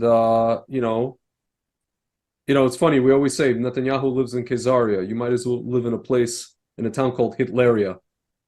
You know, Yeah. I mean, It's it's just the Milnitsky area. Can you imagine that? yeah, Freaking. How about Mel Gibson area? yeah. How about Can you be any more? I mean, at best, he's just disconnected from the people. At worst, he's you know. I mean, it's astounding. They're not Jews. For fuck's Yeah. sake. Listen to me. People don't understand what Gaza is. They don't understand the level of the perversion that occurs there, and it's the worst thing that exists on planet Earth right now.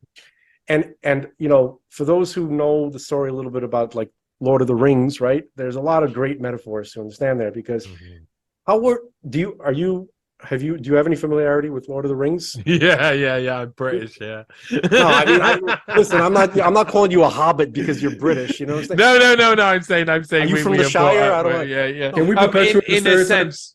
In a sense, I live around the corner from the Shire because the Shire is really like Somerset, sort of Gloucester area where they all would talk like that. I mean, I can map out England to where he was kind of basing his Middle Earth as well, because that's really the Midlands, and the Black Country would be where Sauron is from, I believe, and the Welsh is very much like the Elvish people. So That's I think funny. that's.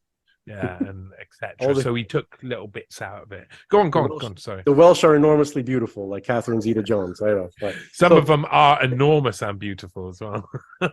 I heard Orlando. Thank you, Rafi. Appreciate it. I heard he agrees. I heard Orlando Bloom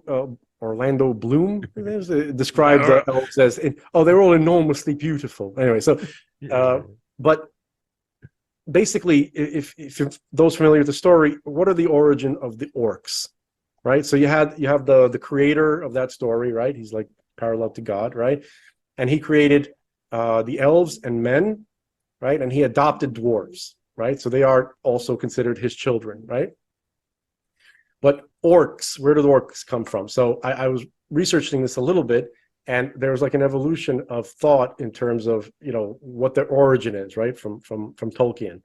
And but most people settled on the idea that they came from elves and men who were tortured and had horrible things happen to them slowly and methodically. And originally Melkor, right, he was the original one to create orcs. He did it not initially to use them as a weapon against the other races, but as a way to insult God.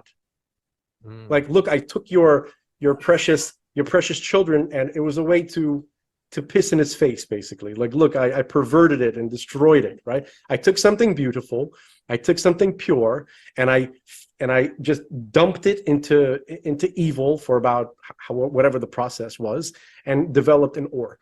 Gaza is a UN-funded orc factory where they take a beautiful child, a perfect human being, okay, because every human being is divine.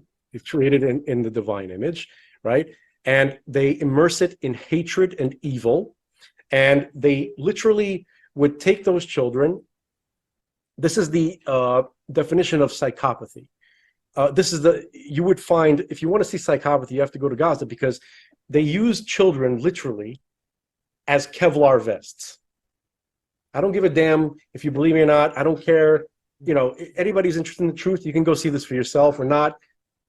F all. I really don't give a damn to prove it to people, okay?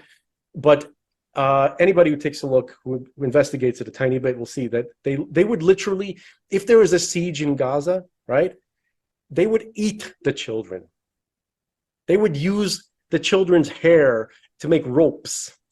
They use the children. A lot of people would say that's desperation, though. That's desperation. I don't give a damn. I really don't give a damn about what the reasoning is and about what their justifications are. And they were driven. Look, there's no reason to. I mean, there's been plenty of examples throughout history of people who have overcome their own selves to create something bigger and to let go of all of the pain of the past and stop the cycle, like generational cycles. There's loads of examples of that throughout history. So if that was the goal, you understand? Yeah, but if you listen to Hamas themselves, if you read their charters, and if you listen to them to their TV presentations in Arabic, you'll see that they have no interest in a state, in a land, and they keep saying over and over again, we will drive the Jews into the sea and we will hunt down every Jew on earth. Johnny, I just posted a 37-second clip. Are you able to play it? Like share screen and play it? I'm going to finish. I'm going to wrap up. You keep talking. I'm going to wrap up my point. My point is that Gaza is it's a project. You can start this project in the middle of the desert in Sahara. You could start it in Michigan State, where if a group of people come together and say, we're going to create a death cult, which develops this kind of human being. So when I say it's an orc factory, that's what I mean. Okay. So that's just what the hell it is. And all right. Give me just 1 second, gentlemen.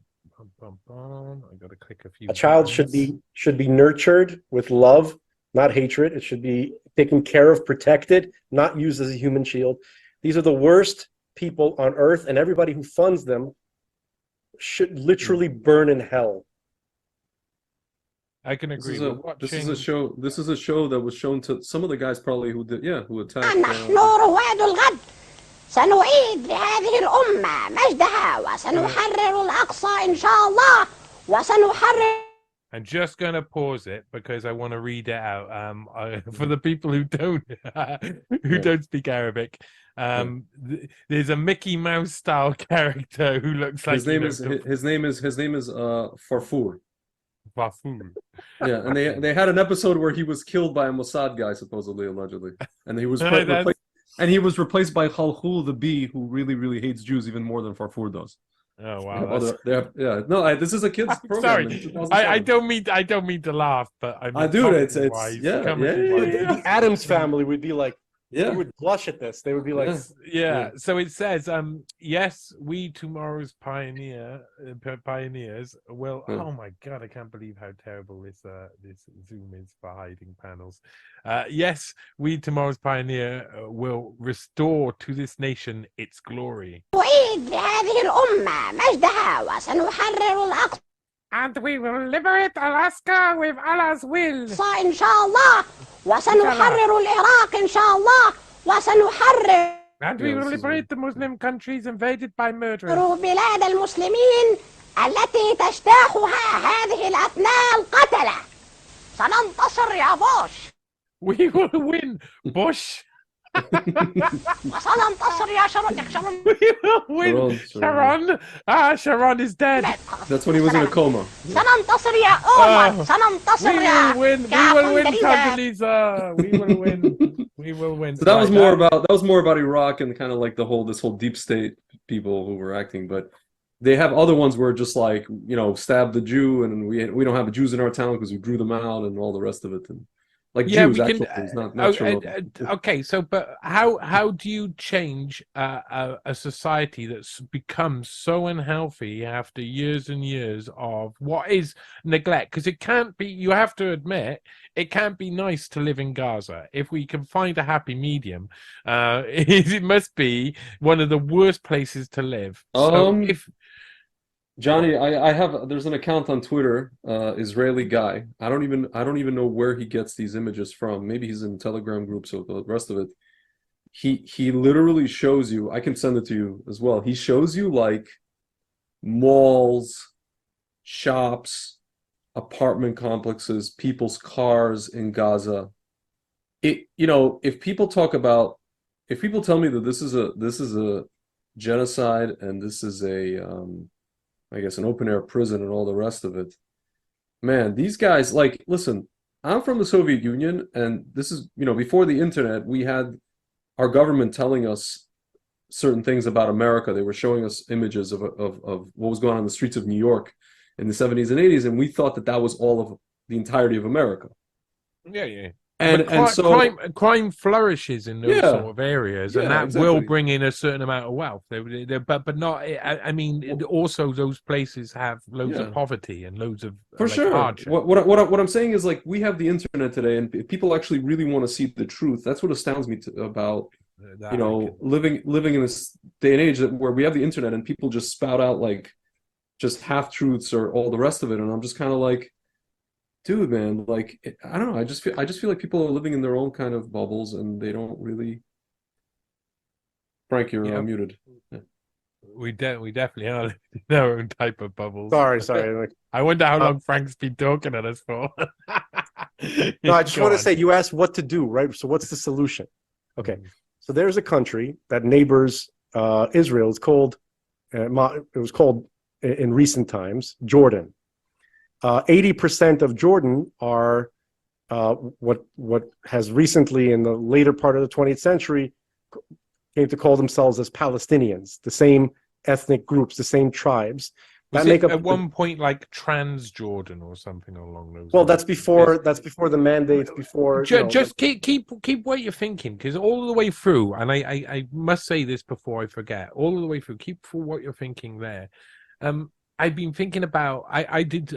Lots of people have heard me discuss the genetic map of the UK, and if you look at the like genetic heliotypes or however you call it for the traditional tribes of the UK, they haven't actually moved in 1,500 years. Everybody kind of like population mass of the UK got so dense in certain areas that you couldn't really like this tribe couldn't mix with this tribe anymore and couldn't take any more land without it being war, and it'd been loads of peace over certain times, because if you're surrounded by tribes, you've got to make friends with everybody or you get fucked over by everybody eventually. So in like Wales, there's 5 different genetics in Wales. There's like South Wales, South Pembrokeshire, North Pembrokeshire, North Wales, and the Marshall Lord. They're all from different like genetic strands. Down in the south west of England, you've got like Cornish and the Devonians, and they're separate from the French, who are in the southeast. We call them the English, and they're in control of everything. And then there's the people of the Elmet around Leeds, and there's the people of the Humbers, and there's 2 different genetic branches up in Scotland. Now, if you go and do the same in the Middle East, what I find extremely interesting, and I think it's tragic, I think this is one of the biggest tragedies that is unwritten. It's not actually put down, but the Palestinian people in general, what is there of them? If you do those tests, you find that they are related to basically Bedouin tribes that used to travel from place to place all around the region and had no specific home. So what I find extremely ironic is that those people over time, due to like things like I suppose the organization of like Westphalian system sort of countries, and then all of the other things built around all of these nation states around these people who were really transient people who were like gypsies of the area to an extent. And what I think I see now is a tragedy where that's what happens when a population mass grows to a certain level, and the certain like transient community can no longer be transient without it becoming into conflict wherever it goes. So that I just want to say while we're talking about this, because I find it extremely interesting and ironic, because I think that if there was no imagine, I'm not saying this is a good thing or a bad thing or whatever, but imagine there were no states, no Israel, no Egypt, no anything around that area, then I think a lot of these people would move to a better place. That's it. There's a video of a official, I think he's a Hamas official in Gaza, and he appears on Egyptian television during one of these conflicts that we had with them, and he's screaming at them. He's saying, "Guys, we are all Egyptian, we're all Saudi, we're all this. How come you don't take us in?" You know, today the king. That's not what he said. How come you're not helping the cause? You're not helping the. No. He said you're that, and you're not taking. He said you're not taking us. This is like a few years ago. This is like 10 years ago. You're not accepting us in. We want to be part of Egypt or wherever. Greg, can you play that Saudi guy that I sent you today? And I've seen that clip along. Yeah. I'm can't pretty play sure it. that most people Yeah. have not seen the existence of such a sentiment from Saudi Arabia. I think can't mo- play because I can't share the screen. Oh, okay. Can you? Would it be? I'll see if I can sort it out. You keep talking while I see if I can work out. But Can I just posted this clip of this Can you send it? minister. Okay. Hamas minister slams Egypt, whatever. So short term, I'm just saying, like what you're describing, Johnny. Yeah, it'd probably be best if, and Greg, you said this the other day, from Mordechai Kedari, like saying that when you go to these Palestinian towns, you'll see that they're separated by tribal affiliation from where they came from originally, right? And they maintain that, and they understand, they can recognize each other. They say, oh, that guy's not from my tribe. And so between themselves, they know that they're not a people. But so the solution would be to let them join their countrymen in Jordan, which is majority what people today call Palestinian, and have separate emirates, to reduce conflicts, because Israel can't have a permanent enemy encampment, literally butchering their people and sending rockets literally every single day. But where does Gaza border? Before we watch this, where does Gaza border? Doesn't it border? It borders Egypt. The Sinai, the Sinai, which we gave away, by the way. Yeah. Okay. Right. So it's not a long trip. It's not a long trip to Jordan. It's like like an hour and a half. It's not such a big deal. If that decision were ever to be made, we're not talking about. Now this clip's 3 minutes long. Am I playing it all? You could play just like the last minute. This is a Hamas minister speaking on like Egyptian television. Ah, right, there you go. He's talking about how we're basically this and that, and we're from he's in Saudi Arabia, from Yemen. So when we seek their help, it's in order to continue. إنما نستنجد لنواصل الجهاد والحمد لله أصولنا كلنا عربية ويستطيع كل فلسطيني في غزة وفي كل فلسطين أن يأتي. He's going too fast for me to read.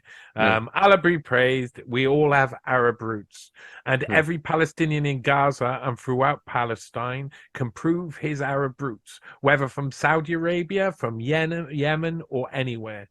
We have blood ties. So where is your affection and mercy? Personally, half my family is Egyptian. We are all like that. More than 30 families in Gaza Strip are called Al-Masri, Egyptian. Brothers, half of the Palestinians are Egyptians and the other half are Saudis. Who are the Palestinians? We have many families called Al-Masri whose roots are in Egypt, Egyptian. We may come from Alexandria, from Cairo, from Dumitia, from the north, from Aswan, from Upper Egypt. We are Egyptians, we are Arabs, we are Muslims. We are a part of you. Allah Akbar, all be praised to Allah. Allah Akbar. How can you keep silent, O Muslims, when the people of Gaza are dying? You watch from the sidelines without providing them with the simplest things, which you can give to the West for the most meager price. There you go. Wow.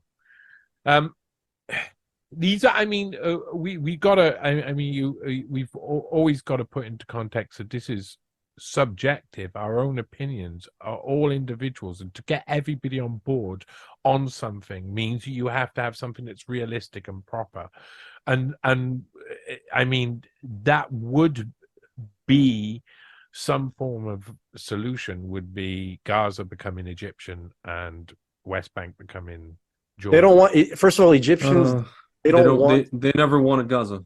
They don't want the Palestinians, because if you hear the Arabs themselves from Egypt, from Saudi Arabia, you'll see constantly they're saying, we don't like you, we don't know you, you whatever you say, we don't believe you. I wish I could get people to see some of the statements from the Saudis themselves about Palestinians, which is troubling. But that's why I'm saying that right now, most Palestinians, even if they're not originally from Jordan, the majority of these groups that he was just describing, they find themselves in Jordan right now. In fact, they make up 80% of the population there. Okay, so that would be the short-term solution for where to go. And just to understand, the Muslim world, right, in general, is I think it's at least 1.5 times the size of the continental United States, if you include Alaska.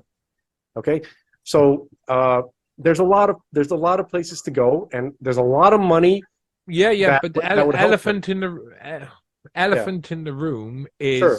1967, the redrawing of the borders and occupied territories. That is the always going to end up being the elephant in the room, because if any deal came in with Egypt or Jordan for something like that, if a backing could be found, there would have to be some form of settlement. I know that's a pun. Can't be.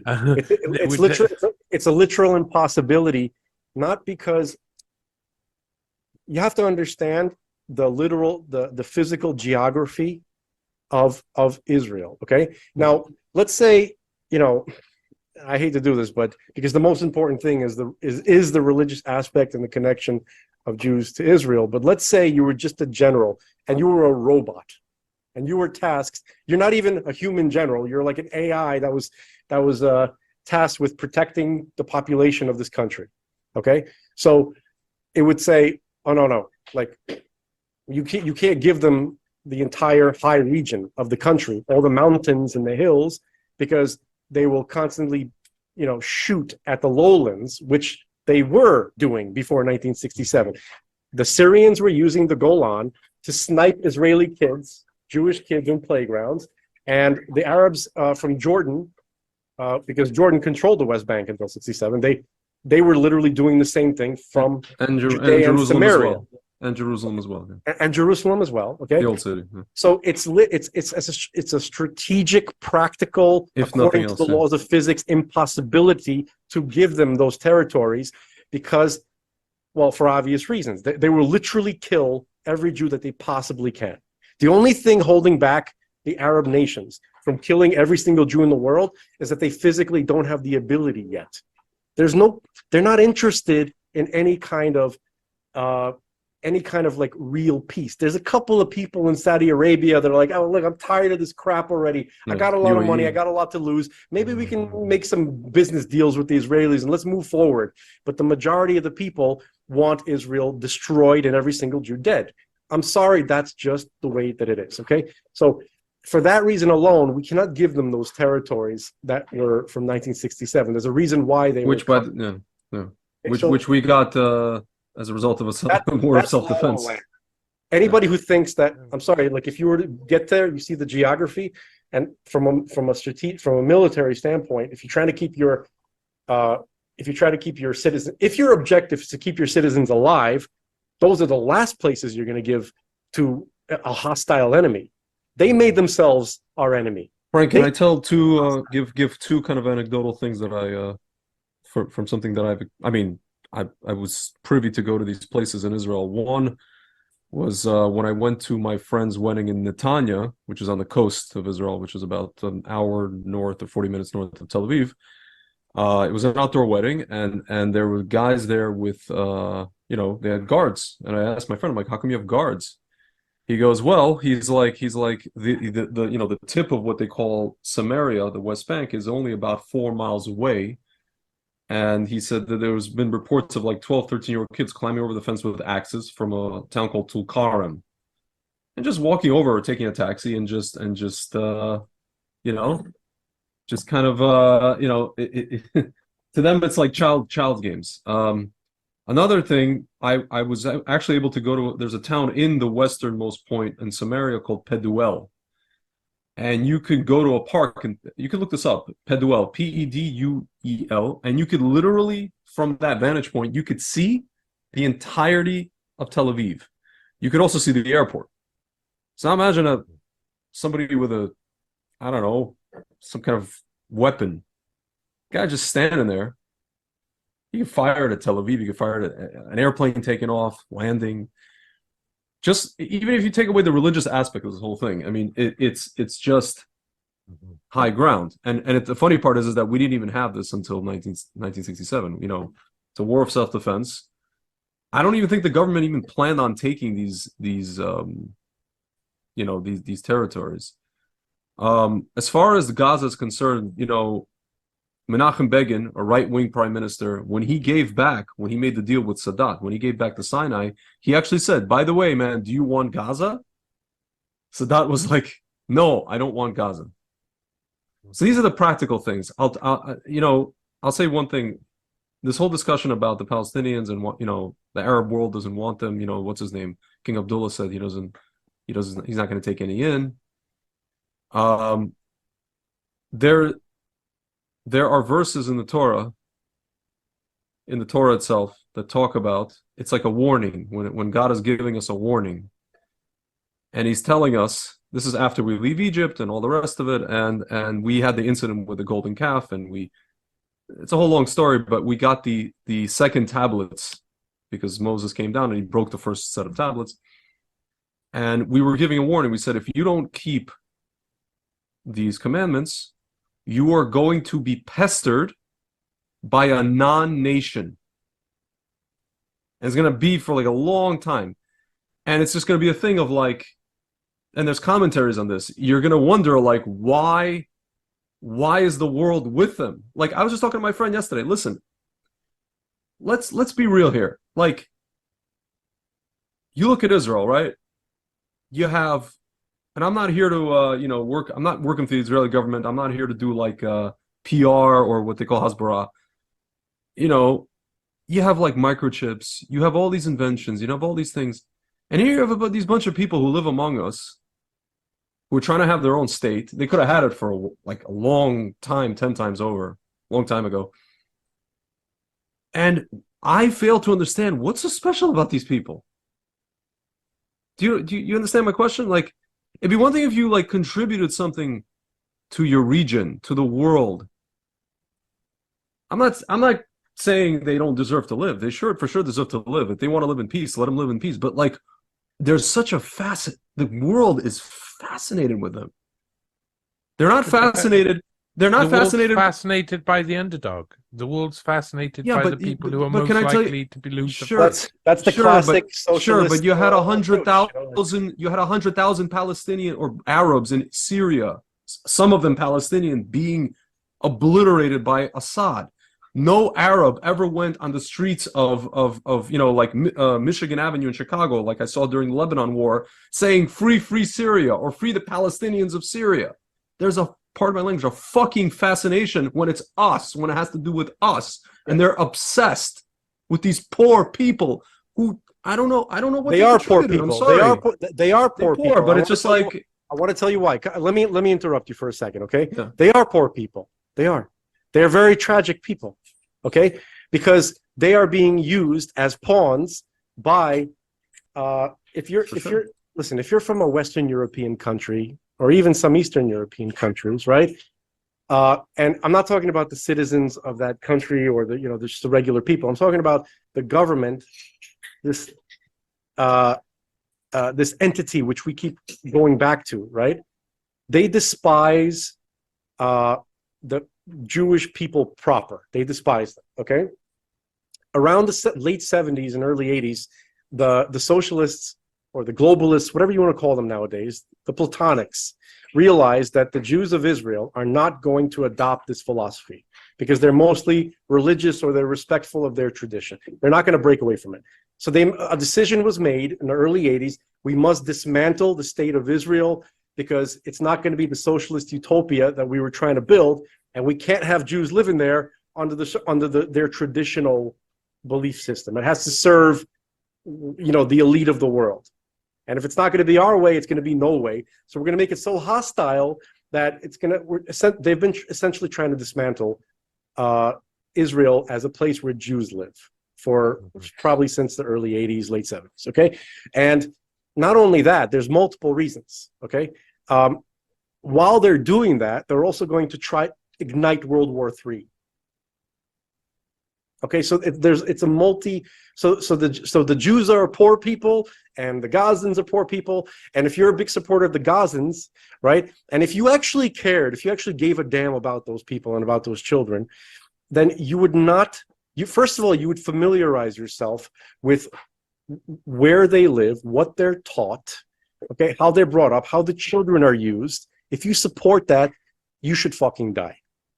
If you support that culture and their mission, you are responsible for those dead babies. It's you. are responsible for those dead babies. And God will take revenge upon you for taking perfect human life that he created and turning it into what you see over there. And you paid for it, you're fucked.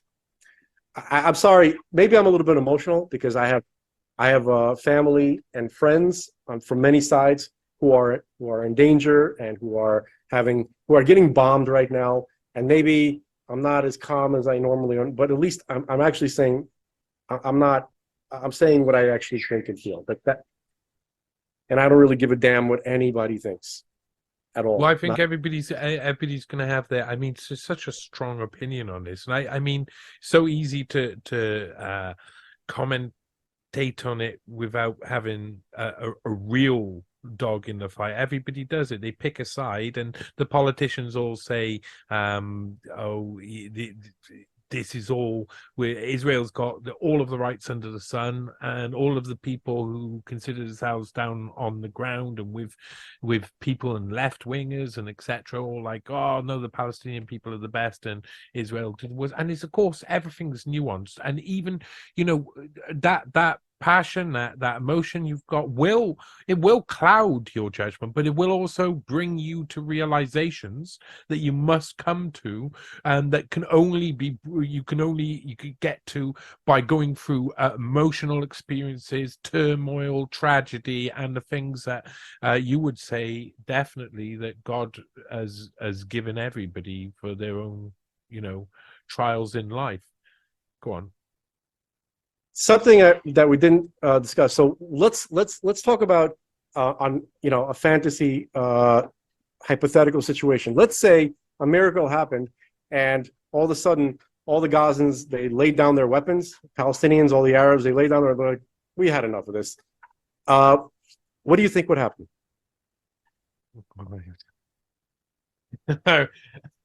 I get honestly. What would happen? Yeah. I mean, my answer is going to be a lot different than most other people. The globalists and corporations will move in at high speed and start creating probably one of the biggest mega cities under the sun. The globalists. Let's say this is a hypothetical. So let's say the globalists can't get to them, and all of a sudden they snap out of of this like violent spell. What's going to happen is you'll have Jews living there, you'll have Arabs living there, and it'll be fine. Now, historically, let's say if Israel was finally given the chance to be run according to the Torah, well, here's what would happen.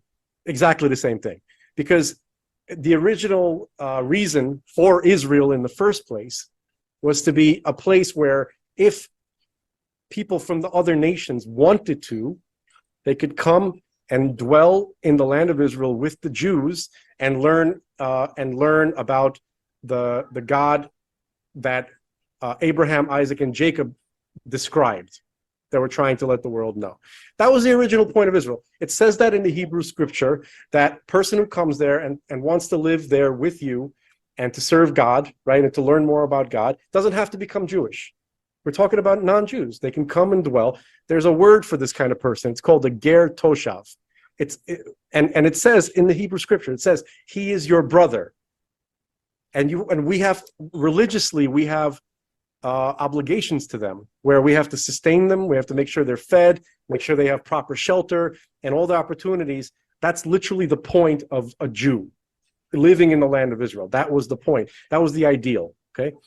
Obviously, history went awry, but somewhere along the line, it's important to understand what the ideal was. So if Israel was permitted to be run according to the Torah, at least with national policy, okay, it's not the Torah's policy to coerce people to become observant or to wear any kind of like hat or getup or anything like that, because that would nullify the free will environment that God created, because he could have just created a robot that does everything he wants. If you force somebody to do something, that's not what God's looking for according to the Torah. But at least as a national policy. And for example, what were the Jews supposed to do ideally from a religious Jew standpoint in this situation? Let's say all of a sudden, hypothetically, the Messiah comes and the king, and he runs Israel according to the Torah. So here's what it says. And it says in the Torah, and this is an example for all nations to follow. If your enemy rises up against you to kill you, you rise up against him and kill him first. And then it continues to say that if you were to actually rise up and prepare for and to meet your enemy before he has the ability to kill you, usually that enemy stands down. And most of the time it nullifies the conflict in the first place. That's the nature of the world right now. And Frank, I wanted to mention real quick. If somebody sees a vulnerability, they will attack. Okay. I wanted to mention the irony. We were talking about, the founders of the State of Israel in 1967. Ironically, the anti-religious founders, even up in 1967 and 1973, they weren't religious. Somebody like a Moshe Dayan, the guy with the eye patch, he wasn't a religious guy, but this is actually what they did. They preempted. They knew that these armies that were funded by the Soviet Union were getting ready to it was a war of extermination. That's how Nasser termed it. And they knew this, and they were just like, we gotta preempt. So these non-religious guys were following the Torah to a T. Today, not on purpose. Just out of self-preservation, just out of the fact that some of them were like in death camps in Russia and all the rest of them, they're Holocaust survivors. Just instinct, really. But that it just so happened that they follow the Torah. Today, we don't have that anymore. We have don't shoot until fired upon.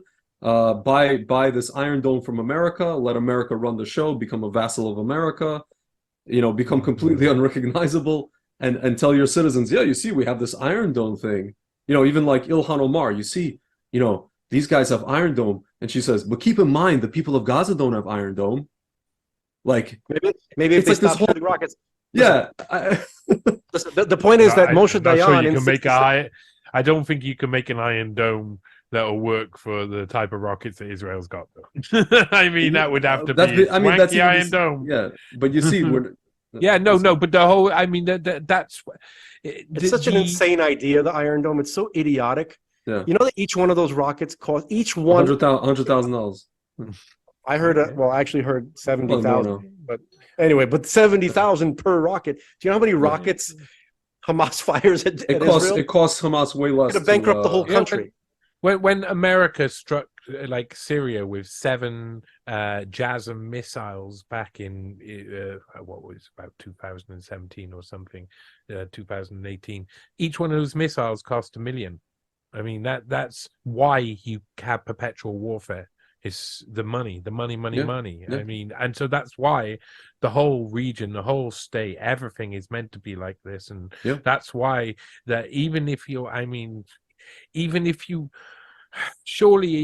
lived, had a better system and lived by the Torah, and everybody could put down their arms and stop fighting against each other and start living peacefully together, then the shit would still rise to the top, take control and ruin everything, because that's what shit does. And that's not going to change until, well, for you guys, until there's the big change, and for You're right. us in the You're Western actually world, very until right. there's and us in the Western world who are not necessarily following any type of religion or doctrine is I disagree in one little step. The reason why the shit rises to the top, there's really only one reason: because of the stupid laziness of the rest of us, because we don't read. All we have to know is all we have to do is read and find out and listen to these people, who they are and what they believe. It's not that hard. Just understand. But when you don't know, then they tell you what to read. They're the ones who guide you, and they take over all of the places that are to guide you. And so everybody I see who goes into university and etc., I feel really sorry for, because I know they're being guided to a dead end void that will probably, will make them a slave in the future rather than anything else, because they're not teaching people the old stuff. You're talking about Plato. I talk about like Marcus Aurelius and other ways to live your life, ways to look at the past and learn the lessons of the past and see why these same systems, and how, if you understand the base of anything, you can recognize it over and over again. If you understand fallacies, you recognize the fallacy when it's being put upon you, and you can say, oh look, I can see the logic there, the error in your logic. So whether that makes it untrue or true is still still irrelevant to the use of the logic or the illogic there. You mentioned somebody who's an anomaly, by the way, in history. I was just going to say, Frank. Marcus Aurelius Antoninus was like a brother to Rabbi Judah. Was like a brother to Rabbi Judah the Prince. They were absolutely inseparable. It was a historic anomaly.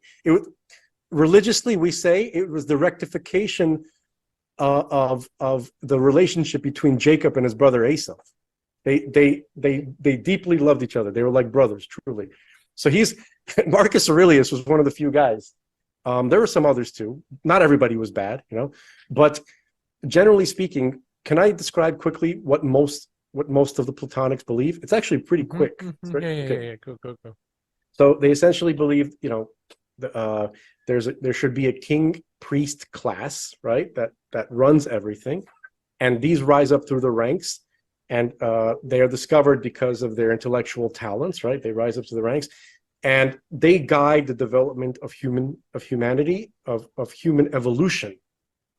This goes into the idea of the homunculus and all of these, Gnostic-y, if you read Gotha is just a continuation of their beliefs.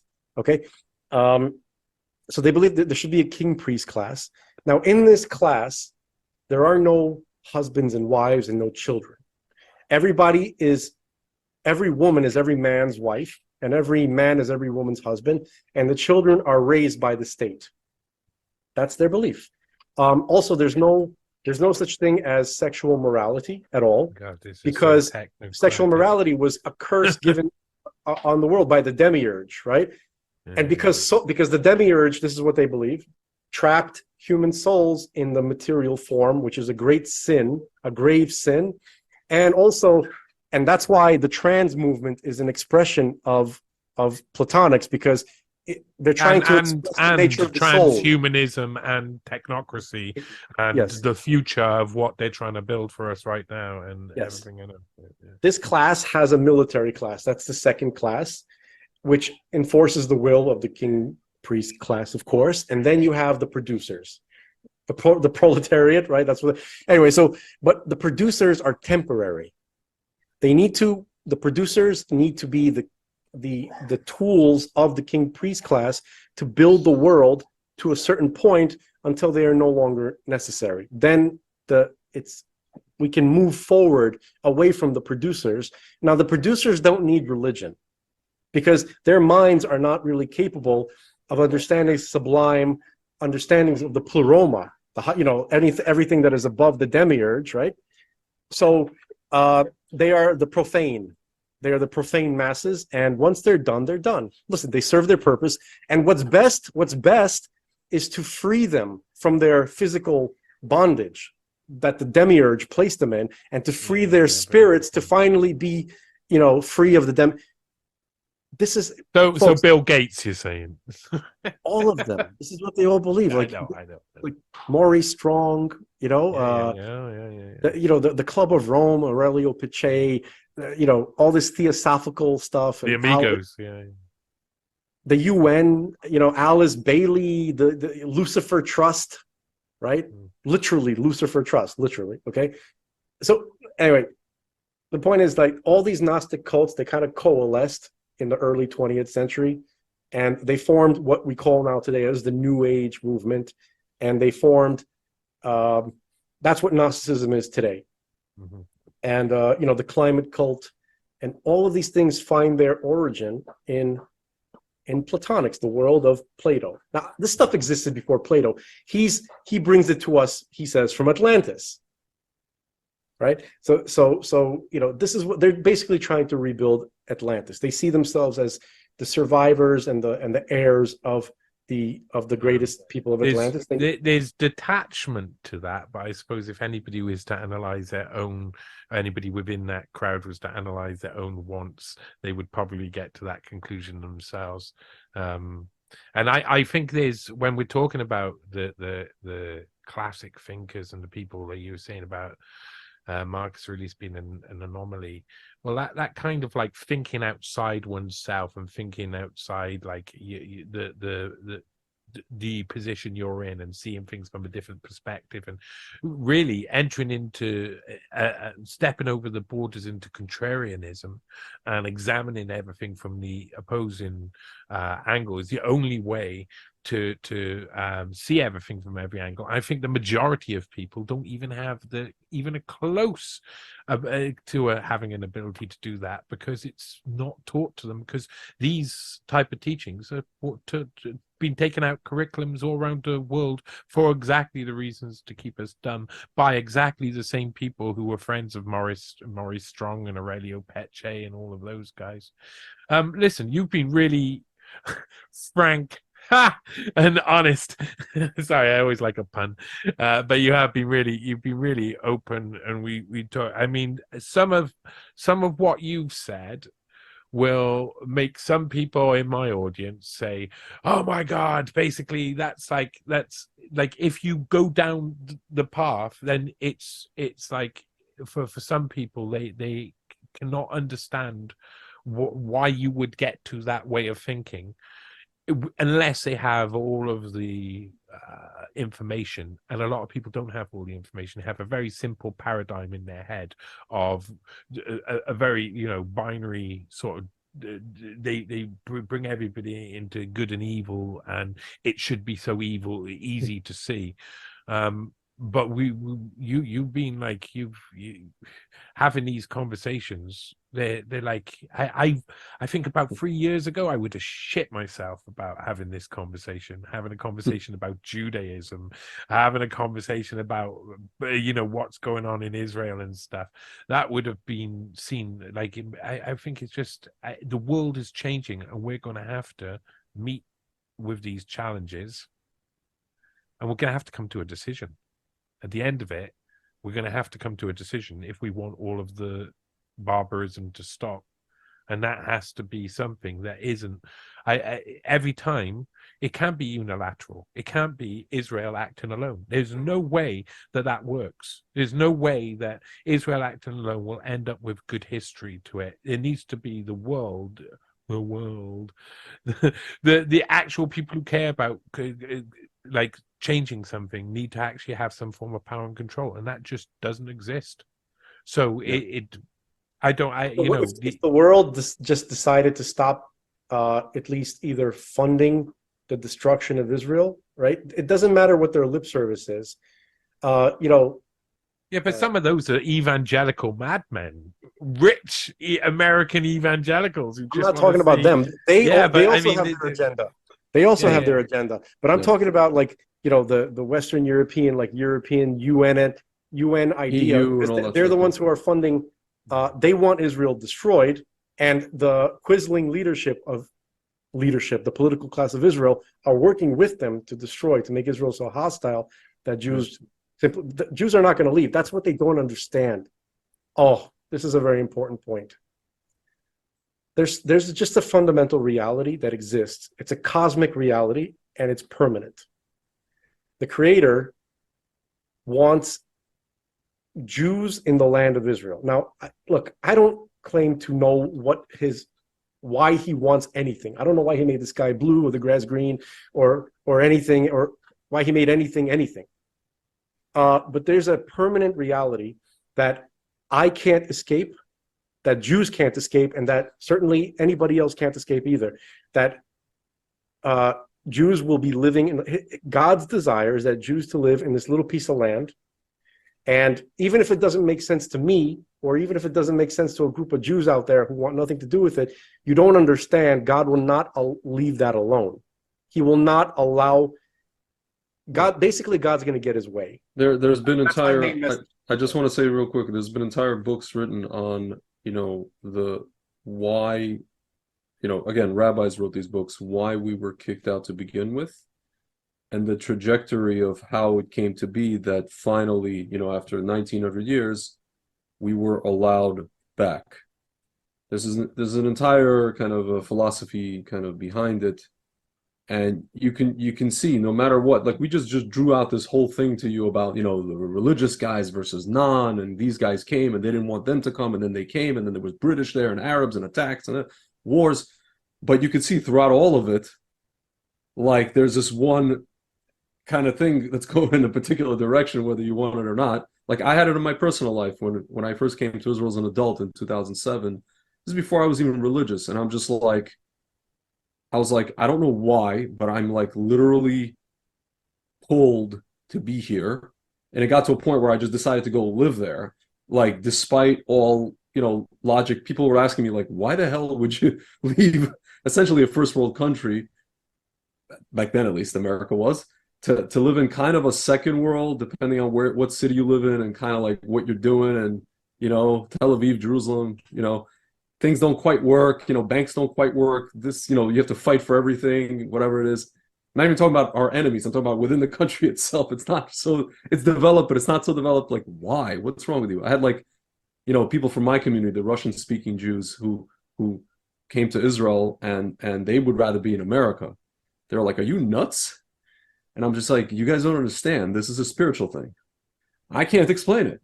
It's like when they come over to America, they usually want to go back because they don't understand their own subconscious spirituality. You see, the problem the world is facing is that when you ignore the spiritual reality, there is a spiritual reality. If you don't take that seriously, if you don't understand that that's part of our existence, that's part of the human experience, then this pattern will continue until God just literally steps in at the last moment. According to the Torah, this is a 5,790 year 80, okay. Yeah. We're at 50. We're in the year 5,784. Mm-hmm. Is that in what type of system is that in? Torah, the Jewish calendar. The Jewish. That's when we celebrate Rosh Hashanah. That's that's the creation. That's Adam's birthday. Adam Harishon, the first man. He was created on the sixth day, 5,784. And obviously there was a lot of things going on before Adam showed up.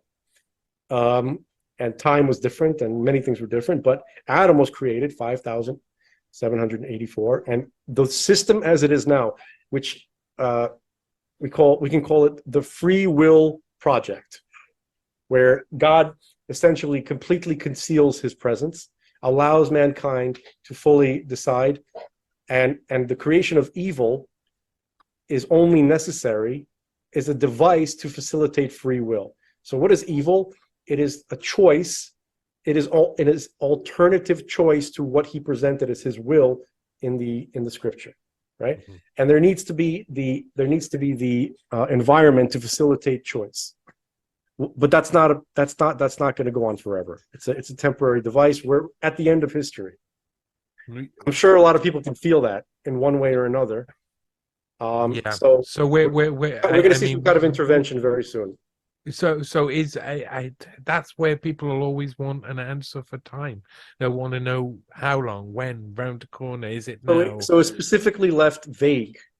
Okay. Yeah, of course. And 1,000 years ago, the king, if we would have a king, he would be the king. His name was Maimonides, right? People called him Maimonides. He was the leader of the Jewish people just under 1,000 years ago.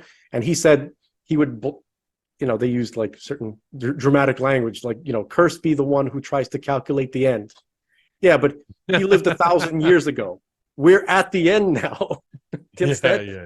So, and we believe that the Messiah could have come at any point in history if we were to merit it.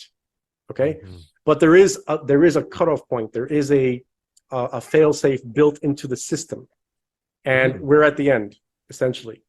Now, people might be asking, Johnny, why the hell are you entertaining the belief system of like religious guys, right? Why don't you go and to like a Star Trek convention and believe there's Klingons there who they've adopted the whole thing, right? So Tzvi was telling you a little bit about how he came to this. I came to this, and this would have to be a willing conversation if you want. I came to this because I had discovered after investigation that the text of the Hebrew scripture, and I discovered this mathematically.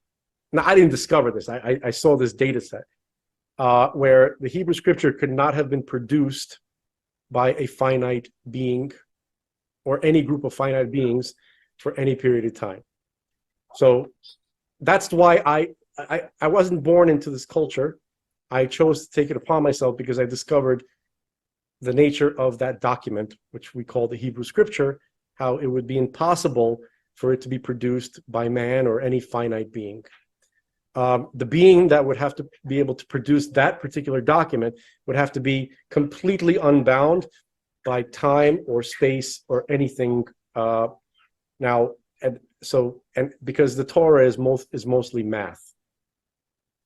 Now, that part of that aspect of the Torah is almost like nobody is familiar with, right? I think People have it's heard hard terms for like people to gematria and stuff like understand. that, but that's that's just. I once read the Bible code back in the day.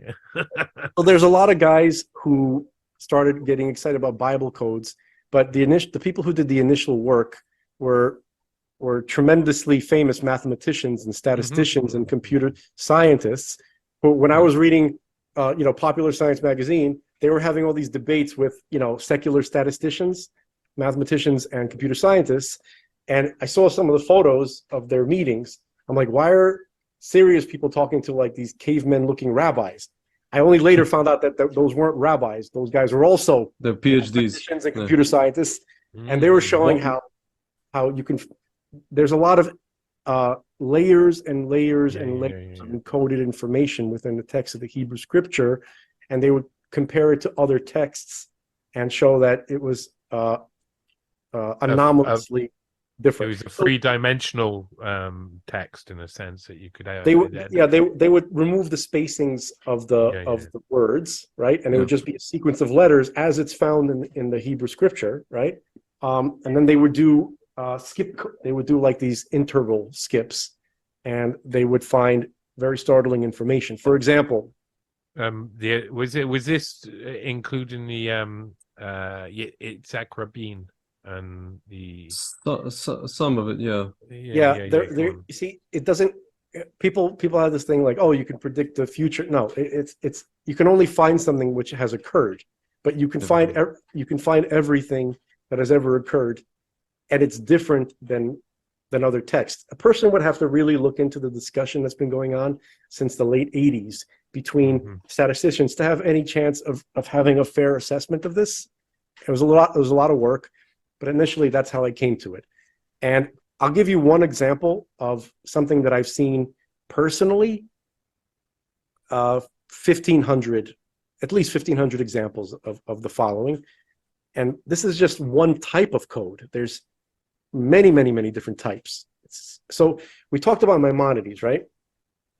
So he lived in the 1100s. Certainly, back when it was cool back then. That's when I'm sorry. Was cool. It was cool back then when you had big axe and a lever. He was actually, they say that's not a real picture of him. Like that was a picture of a Turkish merchant, and somebody said that that's what he looked like, but that's not even. We're not exactly sure if that's actually what he looked like. Probably not. But he knew he was a genius. He was a doctor. He knew how to swing a sword. He knew how to fight. He knew how to ride a horse. He knew everything. Anyway,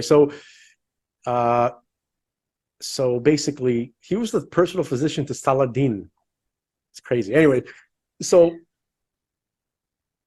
but he certainly lived after the giving of the Torah. So according to us, the Torah was given as we have it 3,336 years ago. According to the secular academic view, it was put together, Bible critics, right? It was put together by several different authors over a period of time, but it found its final form 2,400 years ago. That's what academics say. So Maimonides certainly lived way after even the academic view.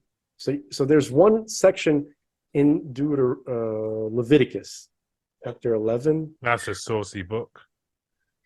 Yeah. Okay. So I'll get you the exact source like later if you want. But there's a very small, dense piece of the text, scripture, where it shows you his name is encoded as most of the world knows him, the Jewish world, Rambam. That's how we call Maimonides, Rambam.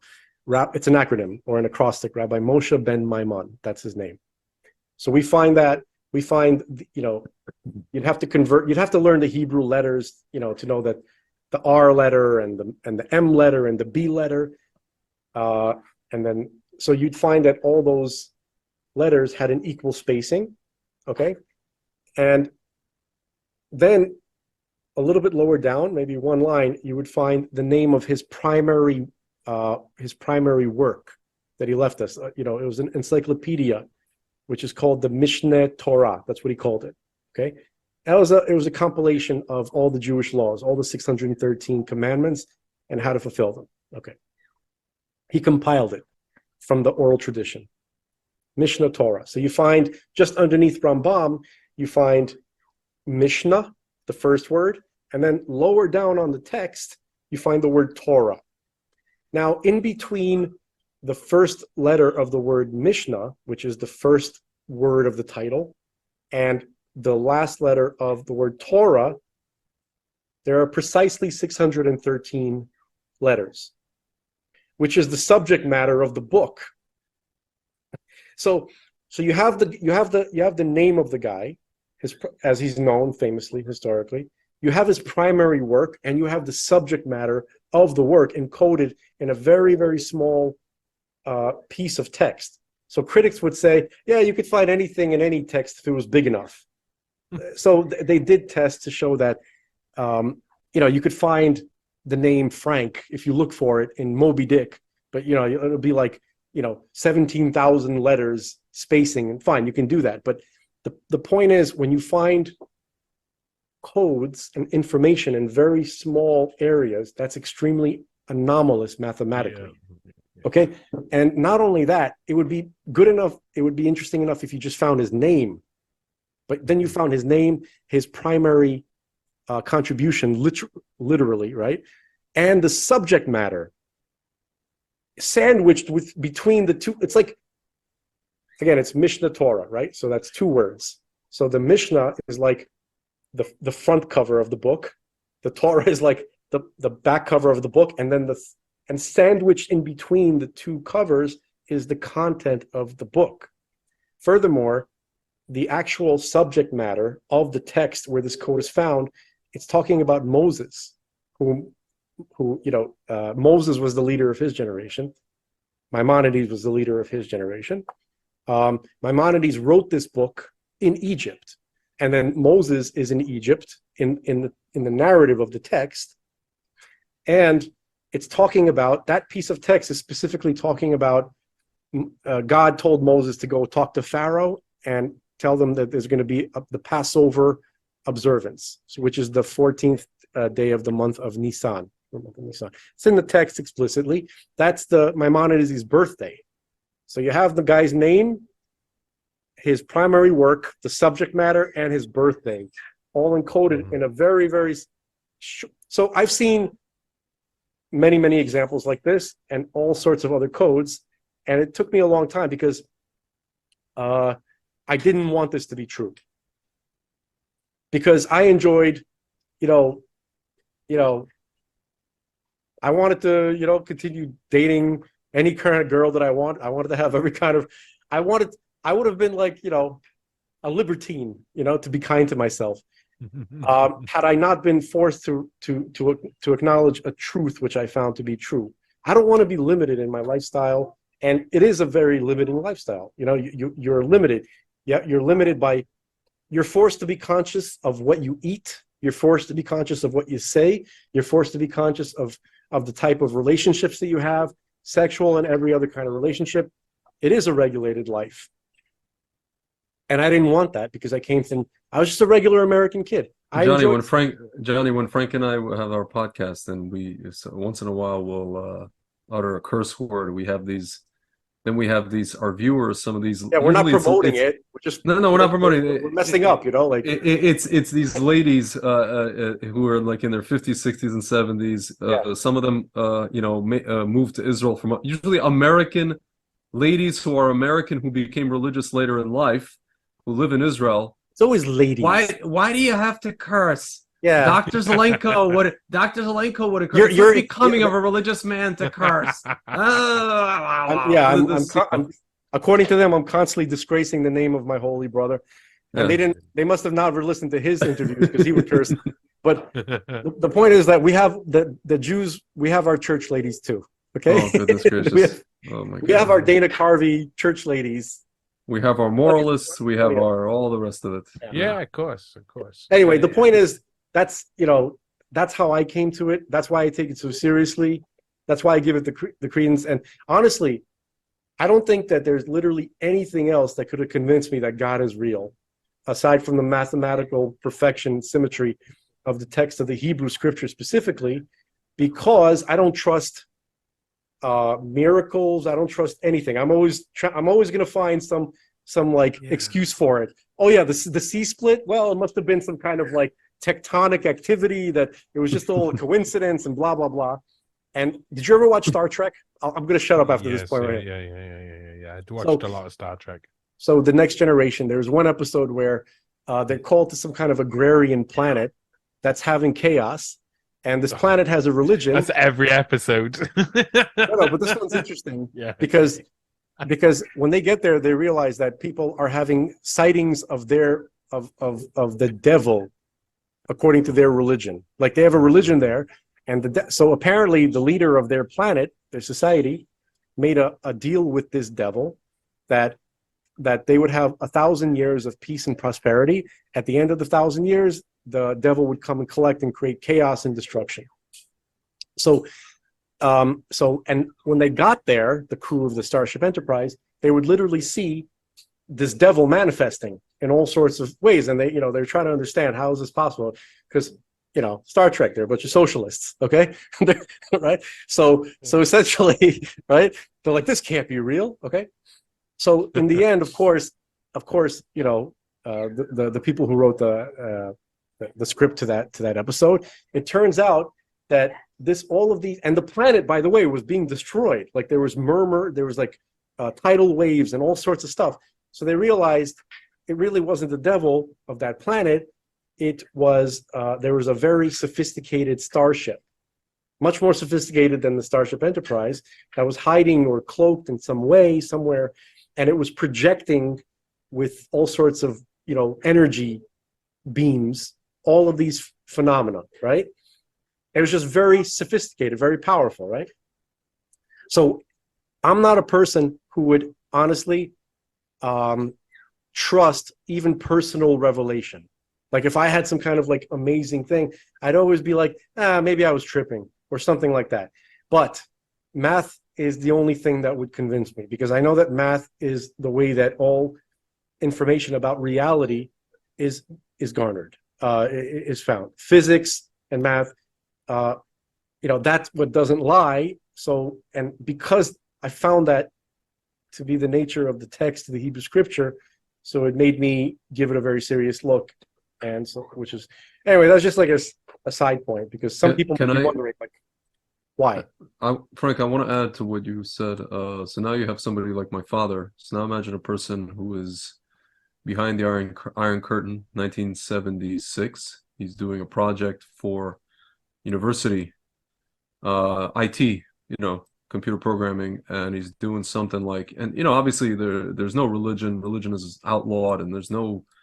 Essentially, you're being taught kind of atheistic and materialistic ideas from, start from kindergarten up until university, and he's doing a project on random number generators.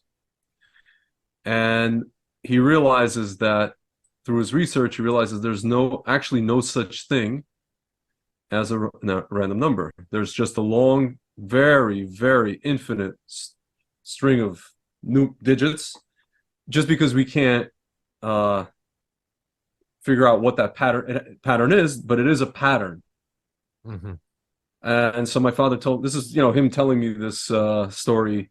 I'm already like 14, 15 years old, and he basically is like, he goes to me, he's like, well, I'm like, so what did you do after you found this out? He's like, well, I didn't really know what to do with this information. The only thing that I could conclude was that if there's no such thing as random, then something must have created us. Like, he made that leap.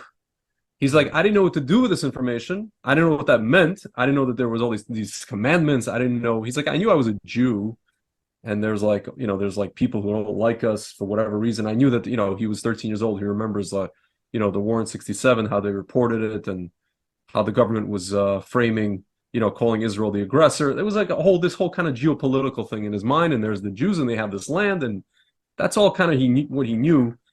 But religion, all the rest of it. But he was just like, there's no such thing as random.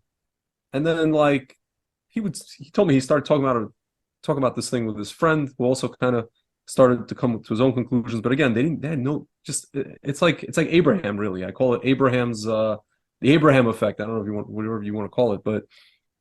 And then when he came to America, we describe your father is kind of it's very rare. It's very rare to have these experiences. But what I'm saying is, like, when we came to America, and he just, you start learning about the traditions and all the things you're supposed to do, and he was like, wow, so kind of there's this whole thing to this, and started being traditional and all the rest of it. But when he told me that when I was 14, 15, that kind of got me thinking about just how there's no such thing as random in my life. Like, I connected it automatically to things that were happening in my life, and how there's just kind of like, synchronicity, or a lot of people in the West call it, what do they call it? Serendipity. They use that term, the word. Yeah.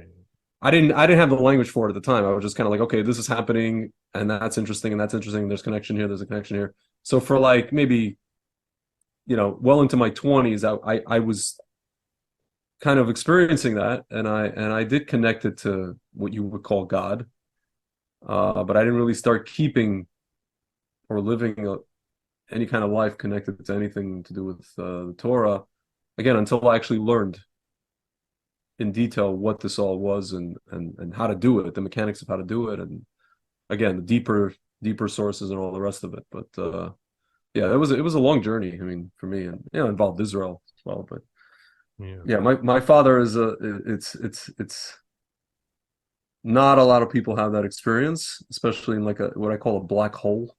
It's the Soviet Union. Again, you don't have access to anything. There was a few people that were doing things underground, Orthodox Jews that were keeping things.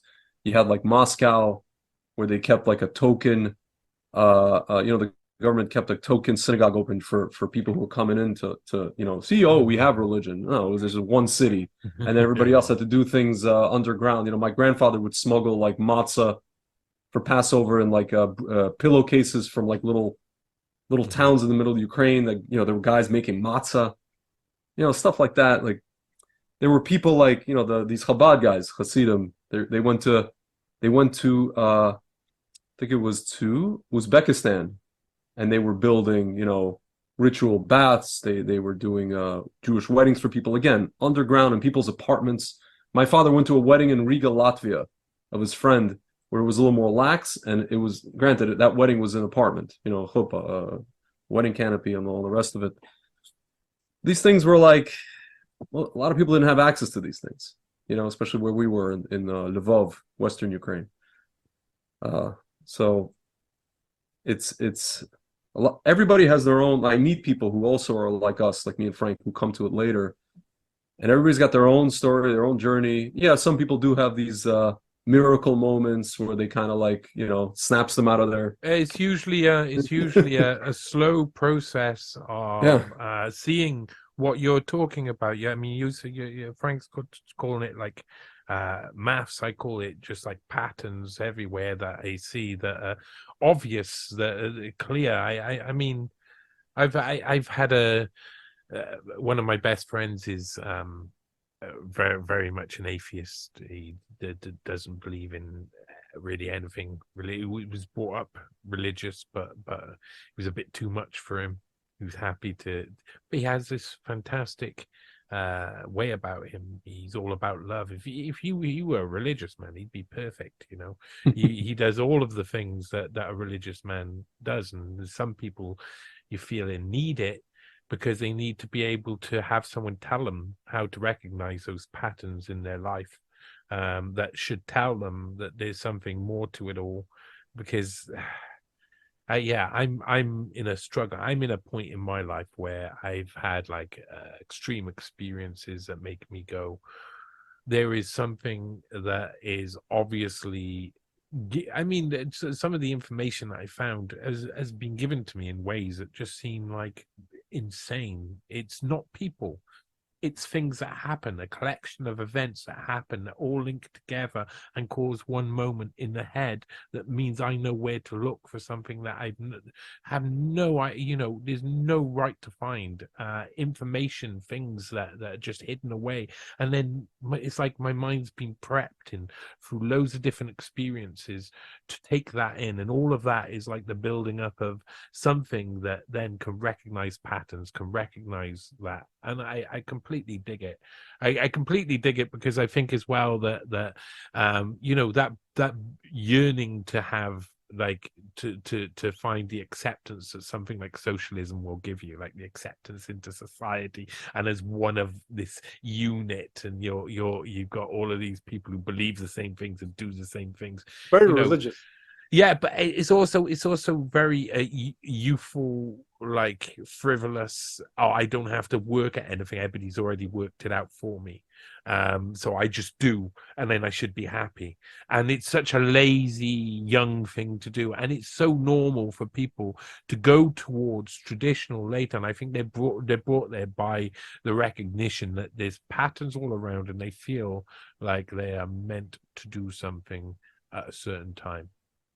Can I tell you something? Because you mentioned your but I probably gotta close off in the next. Otherwise, these people are gonna have to listen to a 3 hours podcast. That's gonna be hard for some. They'll be shouting. They'll be screaming. I want to rail against your atheist friend. I'm just kidding. One thing that I appreciate from what I glean in my I'm no scholar or anything, but in my own personal studies in Torah. I appreciate very much that we're not supposed to emphasize the nature of God, because really that's impossible, right?